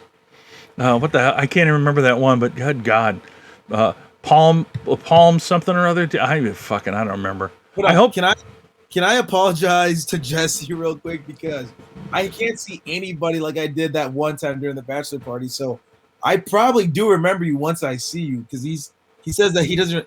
It's not that I don't remember you. It's just I have no visual. Yeah, he can't. So here's the thing, you guys. When we're doing the OBS, he's kind of got to. They can't see stuff in the chat so good. They can't see everything that's going on. It's just kind of a whole different deal. So I apologize, Jesse. If I saw your face right now, I'd remember, because we had a good night at the bachelor party. You're looking. Yeah, that was a lot. Oh, geez. Yeah, you're right, Cheesy. I have had a lot of years to clean shit up. So, that's right. Mikey, I used to do comedy. way back when JR started comedy is when I was doing it for just a little bit. So you would have to ask him about that if you want to hear about it. You and Joey D were like training wheels for me. Yeah. Because you guys were there, then I felt more comfortable being there until after I realized that you guys were not going to continue to do that. But then by that time I was already content and I wasn't afraid anymore. Yeah, you were like fully in. I would love to get back on stage at some point, and I would love to do it when like the three of us are all at like an open mic or something. Yeah, because I would love to see Nela get on stage again because I never actually got to go when you did it. I was a baby when he started comedy. How did you? Yeah, when I first went to the open mic at Goonies, I brought Ace along in a baby carriage, and I had to. They said, "Is this baby going to drink?" And I said, "Probably." And they said, "Okay, well, we'll put his beer in a bottle then, and you can just hand it to him." And then I went up on stage, and then he went up on stage and shit all over it. And I'm like, "Oh God, no diaper." And then I took him back home, and his mom said, "Hey, did little AC shit his pants?" And I said, "Yeah." And I said, "But it's a beer shit." JR, I'm going to compliment you real quick. I've never said this to you. I've never said this to any of you, actually. But back when I used to go to Goonies before I even knew who you were, and because I like to be like low key. I try to be low key. I like to go sit there and watch.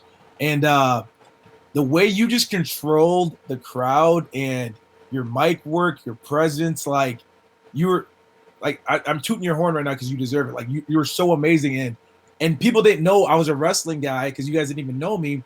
This whole entire time, I'm like, this guy just reminds me of Paul Heyman. Oh.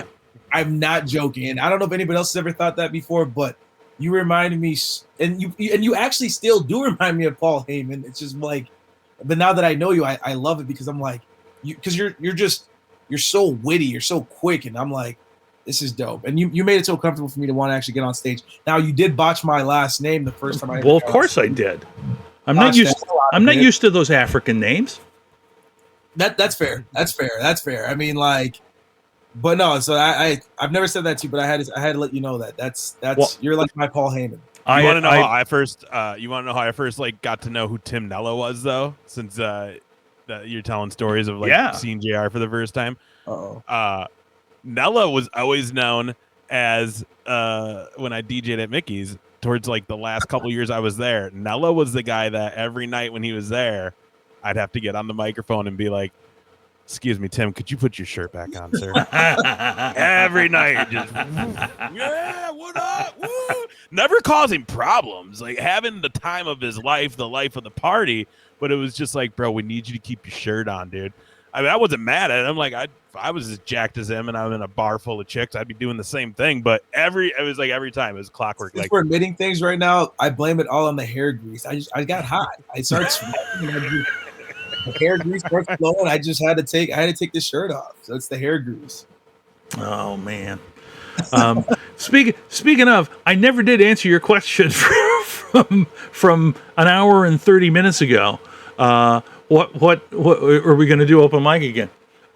As I got off track. Wow, yeah. So Crooked Pint is moving from their current location over there on Circle Drive to, I don't know what the hotel is because I haven't been down on it, but one of those, where the Cowboy Jacks. Yeah, old Cowboy Jacks. So they're going to go in there, and then Goonies is going along with them, and it's going to be in there, and they're aiming at the end of the summer, early part of the fall to open back up again. And we'll see whether they do open mic or not. I mean, it's. I would hope they would. I would hope they would too, but I'm just not sure. I don't know what they're going to do. I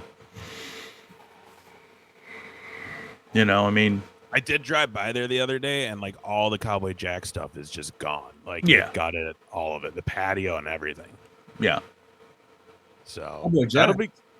Yeah, you remember Cowboy Jack's down in South Broadway in the hotel?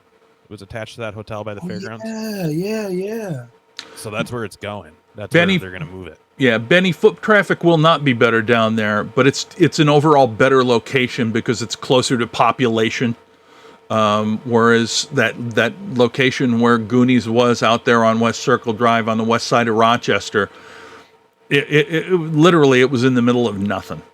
Yeah, it won't be as hidden now, but it still won't be like downtown. Like no, but you know, so they're messing up realistically because that West Circle side now is actually getting a lot better because now they've had like the Tap House West End over there. They have Smoke, Roosters North is over there. Like this area has actually gotten much better because I think that area now on North or South Broward, whatever it is, I don't know if it's going to be the same because that downtown scene is not what it used to be. Right. But we'll see. All I can say is it's none of my decision, but the other part of it is too that Goonies had such a huge problem. There was no sign outside the building. The only way you would know you were at the comedy club was if you walked into the building and the door happened to be closed. Otherwise, you would have no way of knowing. And in fact, Tim, believe this or not, I got text messages from comedians that were booked to work there that text me from the parking lot and said, "Am I in the right place?" Damn. Because you can't tell that that's where you're supposed to be. I hope they have a sign, Benny. I sure hope they do. But again, it will be easier to find now. I have, yeah. What in the Blue Hill is the Brungles theme song? Oh, Brungles theme song. You know a little jingle. I mean, there's a jingle, and Corey Adam played it on his show, but I don't have access to it. Toxic Haze Dog, how are you, buddy? Good to see you. That's my nephew. God dang it, good to see you, my friend. And he says, "God damn, fuck the Clippers." All right. I guess we know where your heart is. He's about to be eliminated in the first round. That's crazy. Oh man. Well, good to see you, Sammy. I looked for the Brungles song. I didn't find it. I mean, I know Corey's got it, but I don't have it. I just don't have it. We'll get it for next time, everybody. We'll have it next time. I'll talk with, and then when I talk with Corey next week, I'll get all the stuff and we'll play it, and you guys will know. Clippers, yeah, the Clippers. They had big Clippers for my circumcision, so. So wait, both LE teams are out or about to be out? Yeah, the Lakers got eliminated. The Lakers game was ugly, man. Let me double check right now. Yeah, the Clippers are up. The Clippers are up by oh wow, they're up by 9. Interesting. Okay. Who they playing? They're playing the Mavericks, and this is so Toxic. Are you a Mavs fan? Is that why you're saying fuck the Clippers? Wow. I don't even know, man. I haven't watched anything play. I watched the Wild play off a little bit, and then they lost. God. Oh, that was a shit burger. They gave it hell, though, man. Wild always try to go 6-7 games deep in the playoffs. They can never just do it right away. Yeah. Win or lose, but you know what I mean? Who knows, though? I've never been a Minnesota sports fan, and I never will be. That's not true. You were repping them pretty hard. Well, I was repping my boy because he was Yeah. But like, I just Sammy's got money on Dallas. Oh, well, so wait, who do you cheer for then, Timmy? I'm a Rams fan. Oh, okay. Yeah, I've been a Rams fan. And the Rams got the Bears opening day, and so how many times were you telling Marcus to be like, go to St. Louis? Because anytime I'd see him, I'd always be like, when are you going to sign to Dallas so I can cheer for you? It was. I personally didn't want him to play for St. Louis. Like when they went to LA, I was like, dude, you got to join the Rams. But like I did not want to go to St. Louis at all. There was just, I don't know. I've been there once. It's not really my scene. Yeah. Sorry, but for anybody from St. Louis, Randy Orton, I know, but I apologize. Speaking of Randy Orton, are they going to do something about him?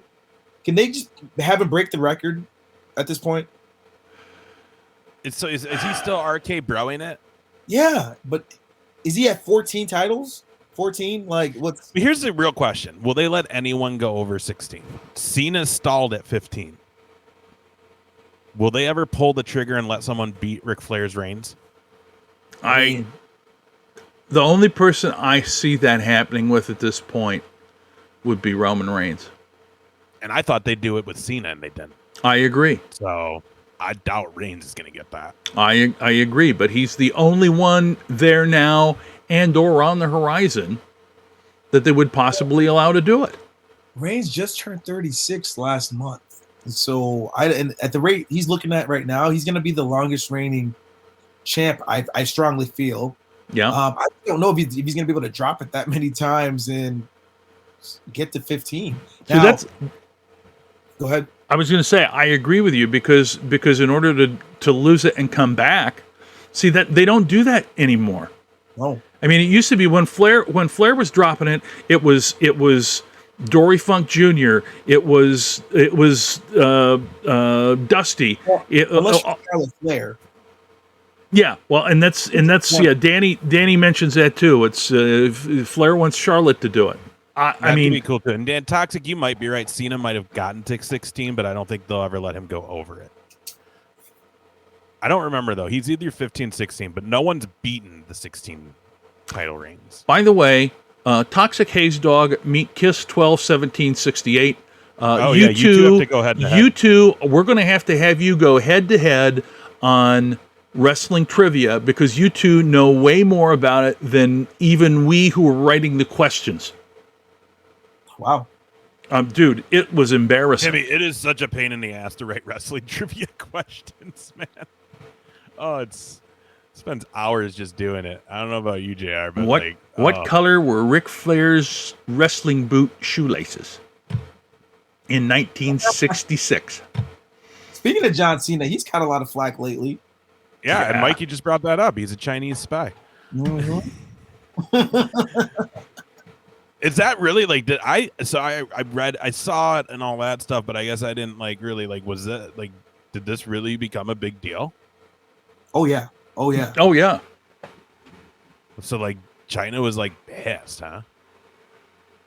There were a ton of people that were pissed, and he was catching a whole lot of shit about it. Because it seems like they're also getting ready to bring him back. Yeah, maybe. That's the rumor. Is off on that for now? Because this was a big deal. This was a huge. And I said it on the podcast the other day, but I was going, I'm so happy that I'm not famous. And even if I ever were to become famous, I'd be screwed because John Cena, I don't think he blatantly said it it wasn't intentional. It was one of those things where I can assure you right now, I'm gonna apologize in advance. I would have said the same thing. Well, the thing with Cena too is he's so professional. You know what I mean? When you watch his behind the scenes stuff and his work ethic when he was holding the title and was the man for WWE, the work ethic was here, man. And he knew someone's always watching. So I've always got to be that ambassador. I've always got to be as 100% professional. So it's yeah, man, that's, it was just a mishap. He made a mistake and it sucks, but now he's got to deal with it. But see, that's the hardest thing with ever being the top dog in anything. Everything has to be super calculated. You know what I mean? And that's where it's sport reference now. If you want to be like a Tom Brady, you just win and you just handle it by winning. You don't speak up, you don't say nothing, you just win, and nobody can say nothing to you. And then now you got guys like a Cena. Like you said, he's always been a straight shooter, but there's never no malice with Cena. But all it takes is for you to say one thing, and then instantly they're on you. Oh yeah, it's ridiculous. Yeah, Mikey's right 100% here. He called Taiwan a country, apologized in Mandarin, which he probably didn't need to do, but he didn't. Yeah, he didn't make a mistake. Taiwan is a country, and yes, the only people that would be really complaining about it would be the actual Chinese. Shouldn't be anybody here, but yet everybody lost their shit over it. Yeah, it's crazy. Well, didn't he live? Because he learned Mandarin years ago. Because he was ambassadoring for WWE over there. That's why he learned Mandarin. Yeah, he said he apologized in that. That's just John Cena for you. Yeah, that's amazing. I swear to God, 5 years ago, he was talking in an interview about learning Mandarin. For that reason, because he stayed over there because he came back with that dumbass move that Jackie Chan taught him. Remember that? Oh yeah. He lived there for a half year. But can I say this though? Him being Vin Diesel's brother or Toretto's brother in Fast 17, I don't know about that. Yeah, and he's the bad guy, so because obviously Vin's good, so we finally get to see a heel Cena though. Yeah, what a stupid movie. If you go to that movie, are you going to be yelling, Cena sucks? No, you know what I'm gonna do? I'm gonna go to that movie with my little Bluetooth speaker, and anytime he comes on screen, I'm just gonna play his theme song. Dun, dun, dun, dun, dun, dun. One of you guys heard I'm sure everybody's heard this because it's literally one of the best radio prank call bits I've ever heard in my life. But did you hear when they do the one where it's the John Cena prank call? Where you two heard this? This I don't radio know. station did this years ago. The whole thing was like, this guy's like, I want to set my wife up with the prank call. We're going to mess with her. So he gets a hold of this morning show and they do it. So the whole thing was he had ordered a WWE pay-per-view and like his wife freaked out. Like legitimate was like, you're never paying for that garbage in here. That'll never air in my home again. How dare you waste our money on that bullshit? Just went off. So the radio station was pretending to call her one morning saying they were from the cable company, being like, oh, did you make sure you rented the WWE Super SmackDown going down to set, like doing just a pay-per-view ad, but every time it would kick in with John Cena's theme song. So like she answered it and like, hello. I'm sure people have seen this. Like it's hilarious. And like at first they're like, is this so-and-so? Yeah. Well, this is so-and-so from the cable cut. Oh, and we just wanted to see. And then it just kicks into wrestling promo where it's all of a sudden the voice is like, have you ordered for $49.99 to WWE Super Slam The Undertaker in a casket match with John Cena? And then like the guy just keeps calling and she keeps picking up. And he's like, I'm watching you. And she's like, what? And he's like, I'm watching you. And she's like, what? And he's like, that's what The Undertaker said to John Cena. And the music kicks in. And like, dude, like 5 times, she's like, I'm going to call the fucking cops. Like, finally, they had to call her and be like, it's a joke. It's a joke. Oh, my God. It was the funniest bit I've ever heard on a radio station. And Jay, like half of that shit's all just made up. Oh, yeah. Or, like, just staged anyways. And this one might have been, but even if it was a brilliant bit. Yeah. It's well worth looking on YouTube. Anybody watching, if you haven't seen it, check it out because it's hilarious. John Cena, you mean Ernest on steroids? Well, yeah. Do you think so? Obviously, Hogan had it. Cena had it. They tried doing it with Warrior. Reigns has it currently. Well, actually, Brock had it. Reigns has it currently. Is there going to be another like that moving forward? Because you heard Pat McAfee earlier on SmackDown. He's going, he is the greatest of all time. And like, he's just hyping it up. And then even Heyman is going, we're trying to create something far different with this guy than ever before. But once he's gone, because it happens, he's going to be gone. He's going to end up being Hollywood. We all know that's just how it goes. Is there going to be another person that's on the roster now? Or could there be another person like that, you think? Or are they going to be doing that? My opinion is no. And it's because Vince will not allow it. He does not want anybody to be in that position again where he does not have complete control over them, because it has to do with them not being able to do what he wants to do with his product. All right. So, and it goes all the way back to Hogan. He was never happy to let Hogan go and do these TV and movie shit. He was not happy to let The Rock go and do that stuff, but he had no choice. Same thing with Cena to a degree.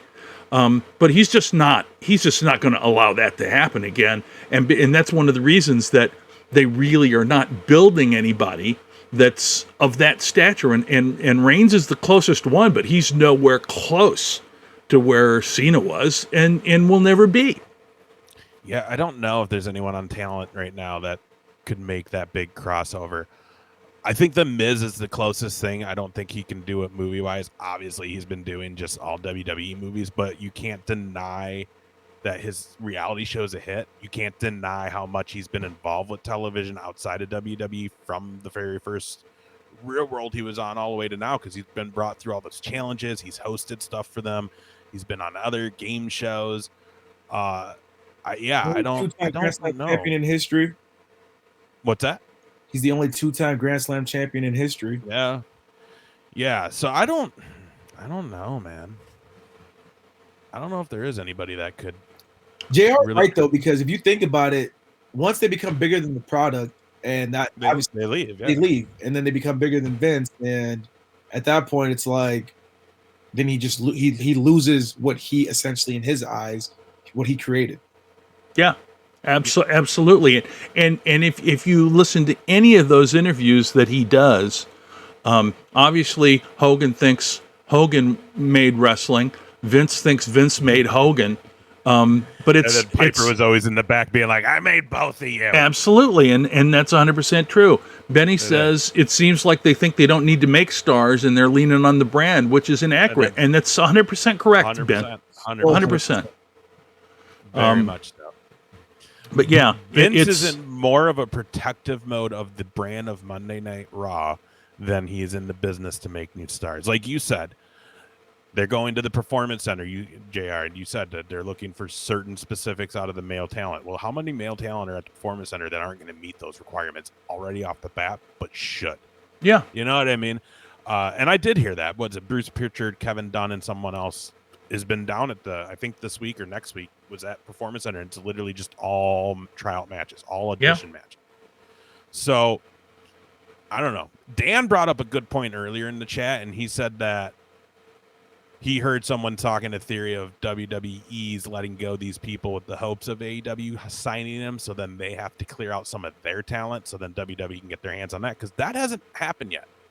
Yeah, that's true. I think I asked you this weeks ago, but like, who's going to be the first guy that was like all AEW that eventually leaves and goes to WWE? Yeah, who's going to be that first guy? Honestly, if Hangman ever left, I think it'd be him.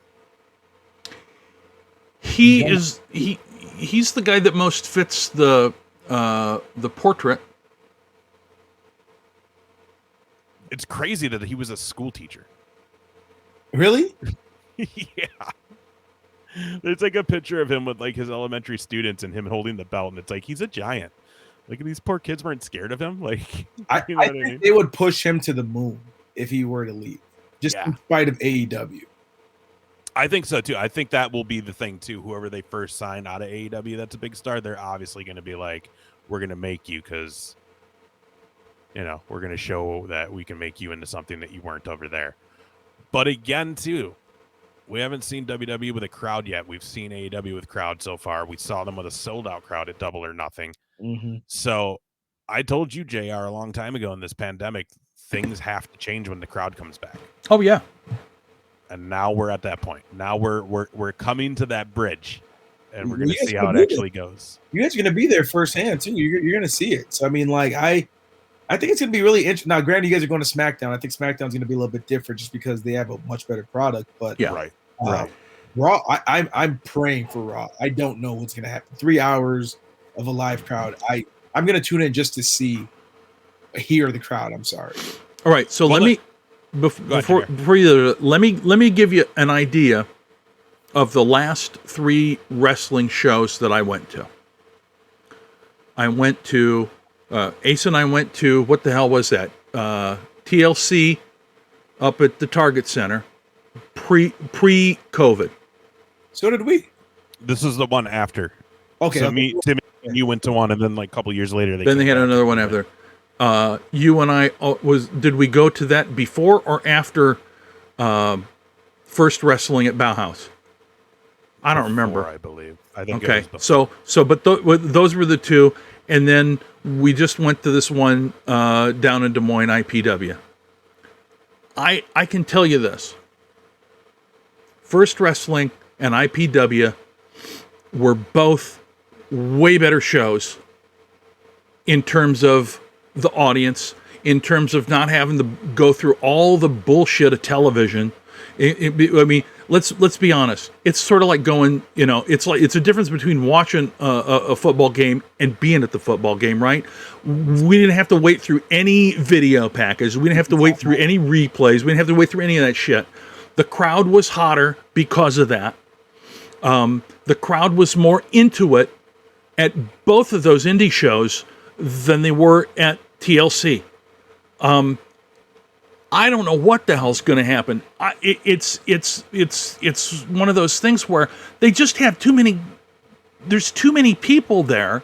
There's too much. It's like it's not anywhere close to the first WWE or WCW shows that I went to. I mean, one of the most fun WCW shows I went to They were taping over in Mankato for WCW Saturday Night. They were taping at the Midwest Wireless Center in Mankato. And it was like, because it's smaller. And that's why I think AEW is really smart. Because to go into these massive places that hold 30,000 people it's just a mistake, in my opinion. Granted, they want to make as much money as they can, but AEW is not doing that. AEW is doing it because they want to promote the product. In my opinion, I mean, obviously they want to make money too, but they're more about promoting the product than they are making money off of it. So hear me out here. So I talked about this with my boys just recently, and actually about a month ago, and I go, once things start opening back up and people are back to live capacity and full crowds, I said people aren't going to know how to act. So when I said this, and now when you watch real quick, like NBA games recently, a player got spit on by a fan. Russell Westbrook, a player, he got, now granted, I know people just talked about, I think it was popcorn. They threw popcorn at him. So, but like, these are just little things now. What was the thing with Kyrie? Oh yeah, something with Kyrie. I think a racial slur. I don't know what. I think it might have been a racial slur or something along those lines. But there's been several incidents where these fans are now allowed back in these stadiums, and it just seems like they have no home training because they've literally been at home for over a year. And even like in our city now that the bars and things are open now past 11, they're open till 2. I've had a lot of people reach out to me going, hey man, there's constantly fights going on downtown because people just literally don't know how to act. So I'm nervous now where with these live crowds, if the product is terrible, there's going to be something out there that's just going to be like, rowdy. Yeah, they're going to be like, F this, you know? And yeah. So let's just hope that doesn't happen, but we've seen it already with NBA games. Yeah, I'm interested. That's why I want to go. That's why I'm glad we're going, because I want to be there to see what it's going to be like. You know, we went to that Des Moines show, and that was a full crowd, but it was a good crowd, and they have a good, loyal fan base, so it was good. It was loud and all that. You know what I've always noticed, though, with WWE shows in all the years I've been going, and I've been to countless house shows, countless just, you know, Raws or SmackDowns, and quite a few pay-per-views. The house shows are always the best ones, and that's because you don't have to worry about the production. They don't have to worry about the production, so they play with the crowd more. Like, I've had so many more fun interactions with talent when I'm sitting down by the ring at a house show than I've ever had at any other show. You know what I mean? Like the last time I went to a house show was here in Rochester at the Civic Center on Easter. And I mean, it was great. I had Charlotte yelling at me to shut up. Becky Lynch came and took a picture with me. Like, you know, it was great because they interact with you then, and they really play up to the crowd. And you know they're working out the matches that they're going to end up doing on either Raw or these pay-per-views. So it's like, dude, the house shows is what I loved. Someone said they're doing house shows again. I guess I haven't looked at the dates to realize, are they? Or are they really only just doing Raw and SmackDowns? I guess I didn't look, but I thought I heard they weren't going to go back to house shows, and they seem to eliminate a good chunk of the road crew. So I don't know, but it'll be interesting to see. I mean, Dynamite and Double or Nothing, obviously. Wrestling brands are a different breed, though. You know what I mean? Like pro sports, like, because I saw some stuff too where like a lot of baseball games are having like fights in the stands lately. You know what I mean? MLB games. So, but wrestling fans are a different breed, man. Like, they're there for that. You know what I mean? They're there for that. So it's like Double or Nothing. That crowd was hot. That goes back to what you said, though, and that's where that's the difference, because those house shows, realistically, that's the true fan. The main events, the Monday Night Raws, the SmackDowns, it's just like somebody goes, "Hey man, a buddy of mine got tickets. You want to go?" I don't really watch, but of course I'll go. But like house fans, you have those diehard fans, so that's yeah, for sure. Mikey, you went to the wrong house. That's all. Don't worry about it. But I mean, I even went to a dude. I went to a. Did I ever tell you this, JR? I went to a TNA Impact Wrestling house show when they came to Rochester. No shit. It wasn't awesome. I will say that. It wasn't awesome. It didn't really sell. But these were crazy days. I mean, these were days where Kurt Angle wasn't doing his best. He had like lost all his weight. This were the abusing days, I think, of his pharmaceuticals. It just, it wasn't great, but then I look back too, because, we did the after party with those guys and they all came, and it was like Kazarian, Christopher Daniels, the Dudleys, Kurt Angle, like all of them were there. You know what I mean? And it's just like, man, and now like all of you are great now. But then I was just like, this isn't that great of a show. Like, glad I got free tickets to this. I wouldn't have paid for this. You know what I mean? I want to say I think they might have still had the 6-sided ring. I don't remember. Maybe not by then. I don't know. But I enjoyed, I mean, I did enjoy Impact for a while when they, had some good shit going. But this was like, I think close to rails falling off for them. Mm. You know what I mean? Yeah, I never was, I would peek in from time to time. There were guys that I like I loved Samoa Joe on there. I loved AJ on there.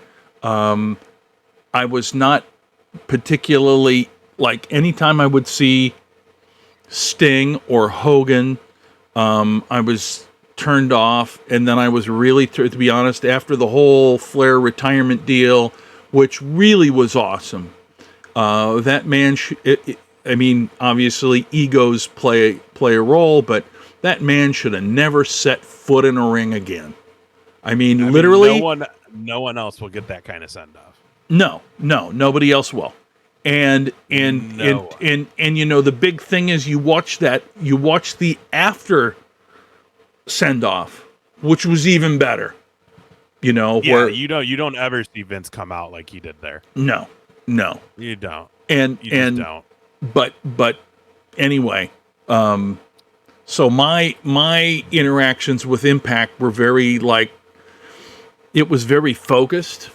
And at the time that Impact was really kind of hot, I was sort of doing other shit, like with my kids and whatnot. I think, as I recall, it was probably on a night that I was doing something for the radio station up in Fargo.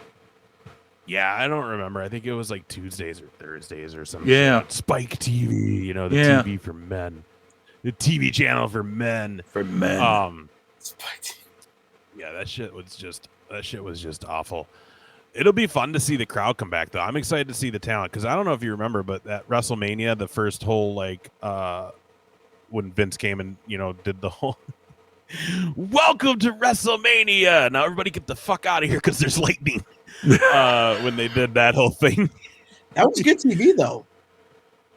But yeah, it was great. But I don't know if you saw, and I saw some videos on YouTube of people in the crowd taking video before they went live when the talent was coming out to the stage for that moment.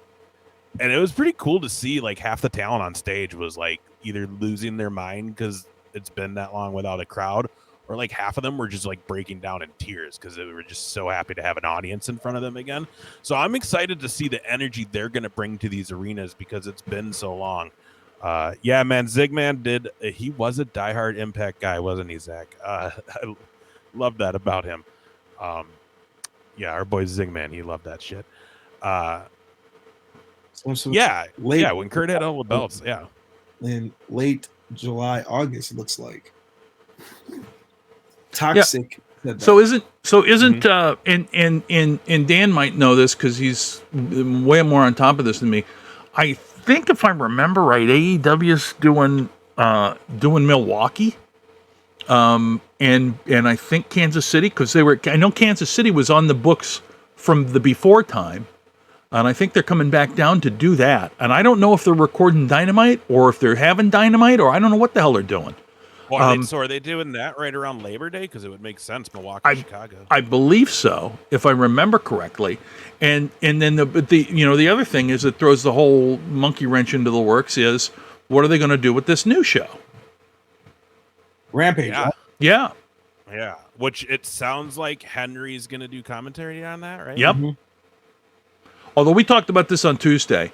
Maybe it's not him, but maybe they're talking about, is Jericho going to maybe do commentary as well on that?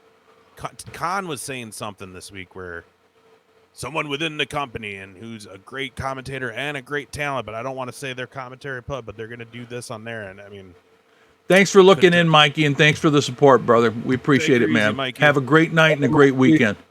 Enjoy the pooping. Yeah, pooping, make a sport of it.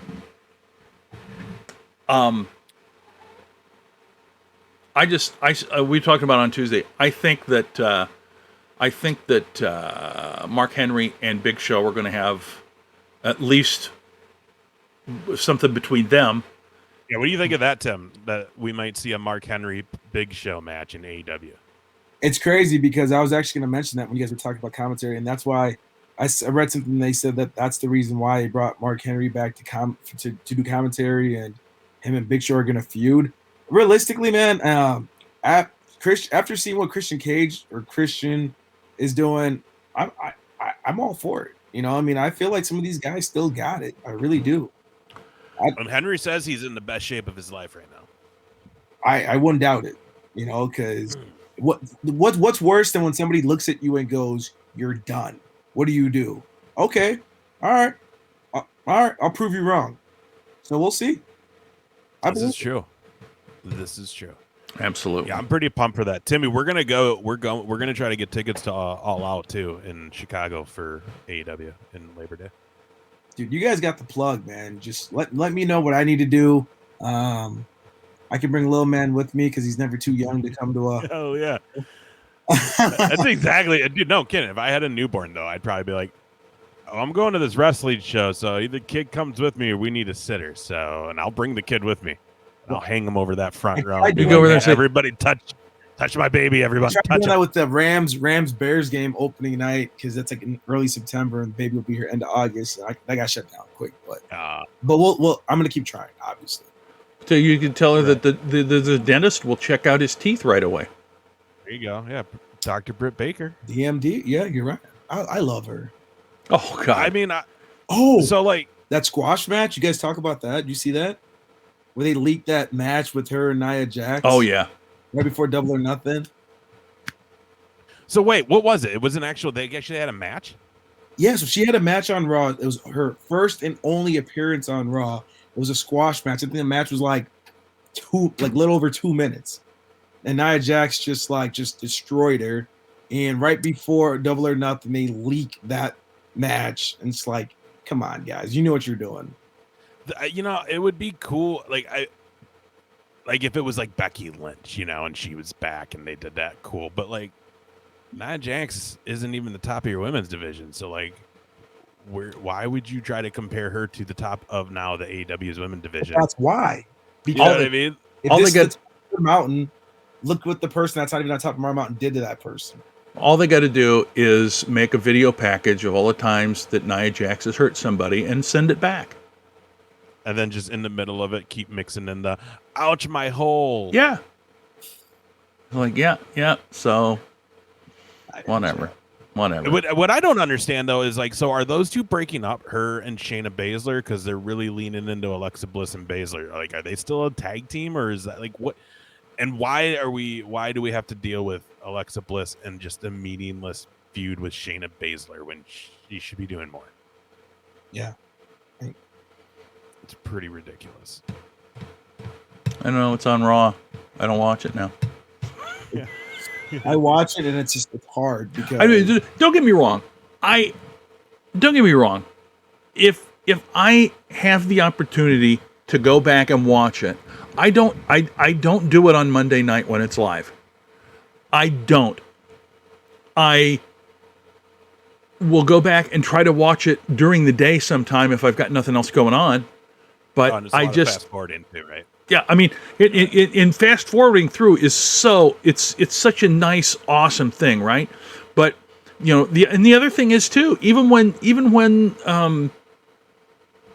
Dynamite is on Wednesday nights, I don't watch that live either. I mean, typically Wednesdays I'm over doing something with the grandkids, and I get home later and I end up watching it after the fact. But the whole thing is, it's like this is one thing that I guess in this day and age people sort of kind of don't think about as much in And that is that you have the opportunity to watch these shows whenever it's convenient for you versus when they dictate you should watch it. So I don't know why I brought that up. I think because I felt jealous. I mean, jealous. I think I felt bad about Tim. Must be going poop. I was just gonna say, is Tim pooping? Because that would be lovely. One other thing I read too, though, be interesting to see what you guys think of this. But it sounds like I think Cody said it. But they are very close to finally debuting the triple team tag titles for AEW, which would then kind of explain why they've been setting up everyone in factions on AEW. Yeah. Because I just don't know about it, though. Like, I don't know. Well, look, having said that makes perfect sense, and that's great. I'd almost rather them do the women's tag titles for AEW before that, though. I agree with you, because here's the thing. If I were to ask you and or anyone other than, and anybody answered other than Dan and Sam and maybe Zach, name me one team that had the 3-man belt in any promotion other than the Fabulous Freebirds.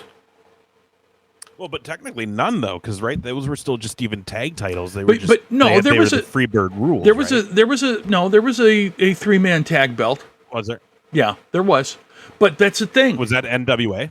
It was. I can't remember if it was NWA or if it was WCCW. Or where, I can't remember where it was. I think it was in a couple of different places. But there is literally nobody that I can think of. And if we were to go and look it up on Wikipedia, I'm sure we'd find it. But I can't think of anybody other than the Freebirds that ever held it. And there's nothing wrong with that. But for them to say, "Oh, we're going to do this," to me, I agree with you. I'd rather see a women's tag belt. I think it's a bell and whistle that they don't need. Well, I think I was seeing something where it sounds like the Iconics, who are a package deal, will end up out there, and that's probably when they're gonna roll out those women's tag belts for AEW. But I don't know. Well, and so a lot of non-competes are going to end in the next month or two. So really, a lot of things could happen for AEW come all out in Labor Day weekend in Chicago. There's a lot of things, because you got Samoa Joe now free, although it's probably still not clear to wrestle. You've got Iconics, who all but certain they're going to go there. I mean, Sean Spears is there. That's Peyton Royce's husband. She was pretty vocal on Twitter during the Serena Deeb and Red Velvet match. I'm sure she's been through some other ones, but I know saw on that night during that match, she was tweeting a lot about the match and those two specifically. So obviously paying an eye on the division over there. Plus, gosh, does Sean Spears have a wrestling school, or is he involved with isn't him and Tyler Breeze have their own wrestling school? Oh, I can't remember. Can anybody else confirm that for me? I'm pretty sure that him and Tyler Breeze have their own wrestling school together. By the way, Sammy, yes, Andrade is. We don't know whether he's 100% like signed full time. As you recall, there've been a couple of guys that they've brought over, and they've done 2-3 matches. They've done short term contracts. We don't know whether he's on long term or short term, but. With what Kenny's doing, handshake agreement, he said. Oh yeah, okay. Mm-hmm. I was gonna say with what Kenny's done with Impact and AAA, it's not out of the realm of possibility that Andrade can do AAA and AEW as well. I mean, obviously the Lucha Bros are doing that too. So. Yeah, and I think, what is it? Britt Baker came out and wants to challenge Deonna Purrazzo, the Impact champion. So I'm sure we'll end up seeing that. But you know what we haven't really talked about, and it's starting to get late, and I'm starting to get sleepy. Yeah. So let's do it. Let's do it so that we can end this wonderful Friday evening. The firings, we didn't really touch on it. We kind of talked a little bit about Braun Strowman, but again, 6 big names: Braun Strowman, Lana, Ruby Riott, Murphy. Santana Garrett, and one more, Alistair Black. Alistair Black, all let go. So now, I guess I'm curious to see what you guys say, because everybody was really shocked about Braun Strowman. I was too. I did a show with Wes the other day. It hasn't come out yet. It'll probably be out next week or this weekend. And he was talking about it, and he kind of said that he had heard some stuff about, there may have been a big fumble with Braun. I guess maybe he gave away in a promo he was going to win a title, and that may have doomed him from then on. That and maybe some attitude issues backstage is what he had heard. But the thing is, we've talked about this. They never pulled the trigger with him over Brock Lesnar, and it just killed every momentum he had going to get these hands and being the monster among men. And then all of a sudden, you can't let him beat Brock. And then on top of that, we better throw Kane in here just to be safe. And it's like, well, but this guy just destroyed a semi truck and an ambulance with Roman Reigns in it. Like you now he can't handle those two. I'll tell you. I mean, it goes. Strowman had strikes against it from the start, right? I remember when he first came into the Wyatt family, and I believe I was down watching a pay-per-view when you guys were doing Ramblecast back in the day. Because I think I came down for 2 or 3 of those. And I remember your former partner saying, that guy looks like Eugene on steroids. And it sort of stuck with me because it's like, he kind of does. Because he didn't have the yeah. But so also real quick, another thing with that though. So when Bray Wyatt and Braun did the swamp match, you guys remember that? I think it might have been SummerSlam last year. So that was done at Jerry Briscoe's land. That was done on their property out at their area there. Oh, very interesting. He's got the water and out there and all that. So Wes was talking about his brother was there. His brother lives with his folks down there. So his brother was there, and you got a whole production crew out there and those guys, and they kind of know, especially like Bray, because they all grew up in the industry and stuff, and they were all kids around them back in the day. So like he was out there watching it, and from what he told Wes and what he saw is there were a few moments where things were pretty tense and kind of had to like take some breaks and separate the two, because it sounded like Braun and Bray were like having a lot of disagreements and kind of getting into it, which, again, kind of maybe speaks to like some of the stuff with apparently maybe Braun having a bigger head backstage. But then it's also like, you realize though, like you debuted as a Rosebud and then luckily got put in the Wyatt family. If that didn't happen, you wouldn't still be here. Right. So like, and I don't know if he was trying to big time Bray, but this is just, again, eyewitness account. Who knows what was really going on? We don't know for sure, but this is just what Wes was saying his brother told him from when they were out there filming that match. So I mean, I don't know. It does seem odd that they would let that, because he's the size, he's the look. But isn't that the recipe for disaster? For if you want those big 6'2" and above guys, all of a sudden they're gonna have their egos, they're gonna have their backstage issues. I mean, it's just one of those things. It's just a recipe for disaster, if you ask me. Yeah, I agree. I would agree. I think in terms of where are these people going to go, I don't think AEW will touch Braun Strowman. No, I just don't think they'll touch him. I don't know where he goes. Probably, maybe Impact. This is true. Like Zach said, Braun had a $1 million per year deal. Yeah, wow. They signed him they re-signed him when he was still hot, and he knew how to negotiate. So because he did get a big contract. So it's like I could see him going over to New Japan and just absolutely killing. Yeah. Aleister Black. That begs another question, JR. Yeah. Because there's rumors of a WWE New Japan partnership now. Yep. So will they let that happen? Wes has a theory that some of these people were let go and it's kind of a sham, and that they're going to end up in Japan, and then this partnership's going to happen and they'll be back. I don't know. That seems like a really long work. It's a long way to go to get there. Although Strowman and Aleister Black, I could see them both going over there. I could too, but that also, Aleister Black was an interesting one too, because we had just heard about how Zelina Vega was maybe getting re-signed. Yeah. Yeah, it's who knows. That whole thing is crazy. Out of that whole so Buddy Murphy, I don't know where he ends up. I mean, he's not a big enough. He's probably Impact. Santana Garrett, who knows? ROH. Who knows? Probably. The one out of that group, and of course we know that Lana's going to go and hang out with her husband, but out of that group, I mean, obviously, I think Aleister Black was absolutely misused in WWE. The one that I think is absolutely a travesty and should not have been let go, and will, wherever she drops, absolutely be a huge asset, is Ruby Riott. And I mean, I just can't believe they let her go. Out of all the women that they could have let go, they let her go. I see her going to AEW. I think AEW will grab that one. I think so too. Get. I think we will see the return of Heather Lovelace on AEW because she's worked with that whole roster before on the indie scene anyways.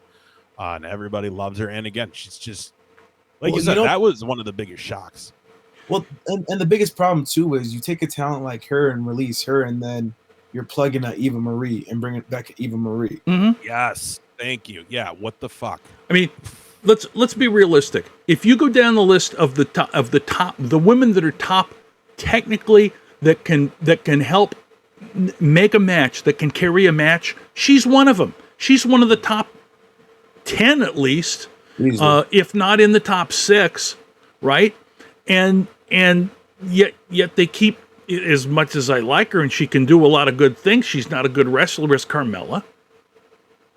I mean, if it was me, nothing against Liv Morgan, but I would have kept Ruby Riott before Liv Morgan. Although they seem to have plans for Liv. I know they do. And I mean, and we've talked about this too. She has an intensity that I don't think anybody else can match. Like, I don't know what it is about her, but it looks like she's just going full steam 100% of the time, unless they make her act like a dipshit. Which, to be fair, they sort of did with Carmella tonight. But I didn't get that match tonight. I don't. It's ridiculous, and it's only to put Carmella over, which Carmella's not a good wrestler, so she's never going to be at the top echelon. And then she did the whole, like, I'm the most beautiful woman in the WWE or whatever. And it really felt like they were setting up to have, like, Eva Marie feud with her when she comes back, since they're kind of, but they're on separate shows because Eva's coming to Raw. So, and let's be honest, who gives a shit? I don't care. Well, and then, and you guys probably already seen this though too, but I keep hearing that there's going to be more releases with along the lines of people like a Keith Lee, Humberto. So it's funny you mentioned that, Tim. Keith Lee has so much mystery surrounding him because no one knows why he hasn't come back yet. No one knows if it's due to injury, if there's a personal thing going on, if it's because they don't want to use. There's a lot of speculation, and like he won't say nothing, and he even said all he said is something to the effect of, I can't wait to tell you all my story. I'll be back soon. Something like, but like it definitely doesn't sound like he's choosing not to be wrestling right now. And then like Mia Yim came out and kind of was like, please respect us, and when it's time to let everybody know what's been going on, we will. I don't know. No one knows what's going on with him outside, and like all the wrestling media, from what they've all said, is like everybody within WWE is very tight-lipped on him when his name gets brought up. So that's a really strange situation. Yep. Well, anyway, really strange situation. But yeah, anyway. I mean, the other thing too, the whole theory of, is this all happening because they're going to sell WWE? Yeah, that's been floated around too, and I mean, if they sell it to Disney, it just makes everything worse. I mean, well, I just don't know. I don't know how they could sell it, because who are they going to sell it to? You could sell it to. We said this already. You could sell it to NBC, but then you have this 3 years left with Fox. They're not going to be down. Here's the deal: above any of those contracts, and I think all of that stuff can be worked out. And I think, I mean, to this point. I mean, obviously they have a contract with NBC because they're doing USA Network for Raw. Had a contract with Fox, and both of those companies are perfectly okay with it. I think more so, the question is there somebody that would buy it? That would buy it and still let, because obviously if it's going to be that Vince steps down and sells it and then steps down, is he going to try to sell it as a package where they have to take Triple H and Stephanie and Shane, or are they, because here's the thing, if you're not a wrestling person, if you don't understand wrestling and in what it means and how it operates, are you able to run it? Because it's not like you're No. I was a president of Frito-Lay, and then I was asked to come over and run, whatever the hell it. So that exact thing happened though. Like the guy who ran Pizza Hut or Domino's back in the day ended up becoming the guy who ran WCW for Turner. Oh, and it was terrible. And it was awful. So I mean, we all know how that goes. Yeah, I don't know. Maybe they're just waiting until the Fox contract's done and they're going to do it, or maybe not. Maybe they really are just consolidating, all of their assets and just trimming fat. And maybe this is, I don't know. It's interesting. The interesting thing about it is that they've made so much money during this pandemic, and yet they still claim budget cuts and they're firing everybody. And it's like, obviously that's not the real deal. Right. Something's going on behind closed doors that no one knows about. Yeah. What is it? You know what I mean? What is it? So, yeah, I don't know, man. I don't know, but I'm pooped, guys. I think let's call it a night, ladies and gentlemen. For those of you that are watching tonight, and those of you that already left, thank you guys so much for all your support and all your comments, and believe me. When we're talking, I look at all your comments, and some of them I really laugh at, and some of you guys do an excellent job of keeping me entertained as we do this. I read every one of them, and truly I laugh. For all of you that have donated to us and supported us in that way, and gifted subs, thanks, Jesse. I hope you had a good time. Thanks, Jesse. We'll be doing it. So here's the thing. Just to give you a real quick schedule. All right. So next week, our good friend Zach Takes is going to be on with us on Tuesday, and we're going to be talking about the next and upcoming. We'll talk about everything, but we'll focus on the upcoming IPW show down in Des Moines on June 10th, which will be 12th. Good God, it's all happening. It's all happening. And so we'll do that.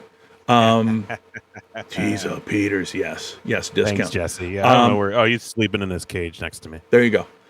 We will have Patrick Strait on with us on June the 22nd, and I believe on we have put a trivia night again on June the 25th. Yeah. Was that it? Yeah, we'll do trivia night on June the 25th. June 25th. We're gonna do one a month. Thanks, Rowdy. Thanks, Rowdy. Appreciate it, man. So we'll do another trivia night. We'll come up with some prizes because prizes make it more fun. And we'll remember our rules. The top 3 will not be able to win because they've already won a prize, and we'll you can still play, but we'll let somebody else win. Thanks, Rowdy. Ooh. Anyway, that's a delay right there. Anyway, the point is, want to thank all of you so much. It's just so much fun to do this and know that you guys are enjoying it. We'll be I don't know. I should just shut the fuck up. Okay, hang on. Just first of all, Tim, thank you for coming on. As always, the door is always open. You come on whenever you want. What do you got going on though? You guys 5 mics? Is it still going? What do you got? When's your next episode drop? What else is going on? Anything you want to push? Yeah, so 5 mics still going on, and our newest episode just dropped actually today. I think it's episode 42. and so we're coming up on just about a year strong. Obviously, Freeze football started up too, and we have a little bye right now. So our next game will be next Saturday. We are 3-1. We just lost the game last week, which I'm still kind of upset about, but you got to move on.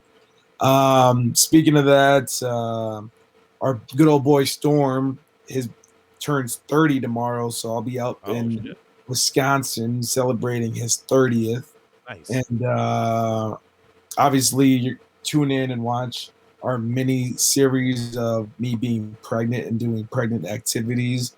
That's going to be on my Instagram at Tim Nela, TIMNELA, or you can check it out on Facebook as well. And no, I'm just counting down, just waiting for little man and like things like this. Like when we talked yesterday and you extended this out to me, is it the olive branch, whatever that term is? And always, man, like anytime you guys ever want me, trivia night, I probably will just tune in just as a viewer and see if I can answer something right, hopefully. But no, I enjoy this so much. It's just it's always fun talking wrestling and just catching up with you guys, and I really appreciate it. And everybody that comments too, man. Like I was reading those comments too. It's we got such a good community. I love it. Yeah, so. And also that's why he was looking at his phone so much, guys. He's looking at the comments on there. So he's I'm sorry. People were saying you were looking at your phone. It's like it's because he was reading the. It's the only Twitch on there. Yeah, it's the only way you can see it. I apologize, guys. I'm sorry. No need to apologize. Put them in their place. But I will, and there may be another podcast that's not affiliated with this, but there's another podcast that may be floating around after next week that you can hear me and Tim on as well together. So, oh yeah, yeah, check that one out. You can, if you follow us, you'll find the links for that. Again, I have there's an episode up right now, Briscoe and Big Ace at the VOCNation.com. VOC Nation, just type that in, Briscoe Big Ace, wherever you get your podcast, or the VOC Nation YouTube channel. Cool clip up there right now. You can hear Wes talk about him and Joe Henning having a match with no ropes because the ropes accidentally broke. And then Dusty was like, we're going to do that next time. No ropes. Oh, wow. Yeah, so that was a cool little story. You can watch that. But yeah, make sure you check the Briscoe and Big A show out with the VOC Nation, exclusively on the VOC Nation, as well as, IPW June 12th. Make sure if you're in the Midwest or in Iowa, you're out there, get your tickets. I think it's IPW tickets at yahoo.com. If Zach's in here, I'm sure he'll throw the address up to get tickets. Yeah, I think that's what it is.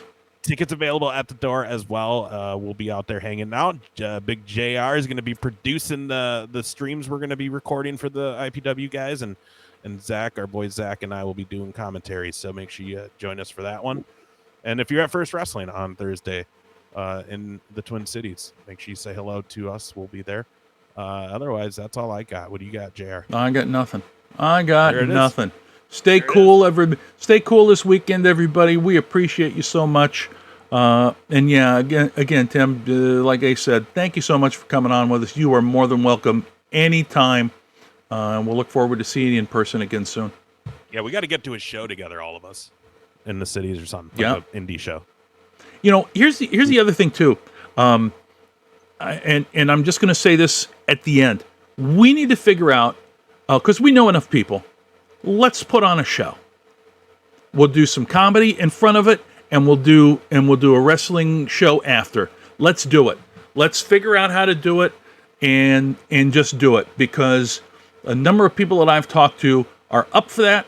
I'm sure that we know enough wrestlers that would be more than willing to do this. We can probably, but we could probably get them paid more than they normally would get paid. Maybe not. Who knows? But and I just think it would be fantastic, and I think we can find out how to do this. So, yeah, Benny, thank you so much for spending some time with us tonight, and all of you. We appreciate it. Yeah, Dan, be good in Vegas again. Congratulations. Have a great marriage. Sorry about have a my great phone, wedding. guys. I was trying to read the comments. I apologize. No, forget that. Forget that. You don't apologize. All right. So just to give you a reminder, fellas, when I turn our closed screen on, your mics will still be hot, because I have not figured out how to turn them off when I play this. So don't be swearing. I mean, it's not like we don't swear, but don't. Okay. All right. Thanks, everybody. Have a good night. Good weekend. Thank you, guys. Bye-bye.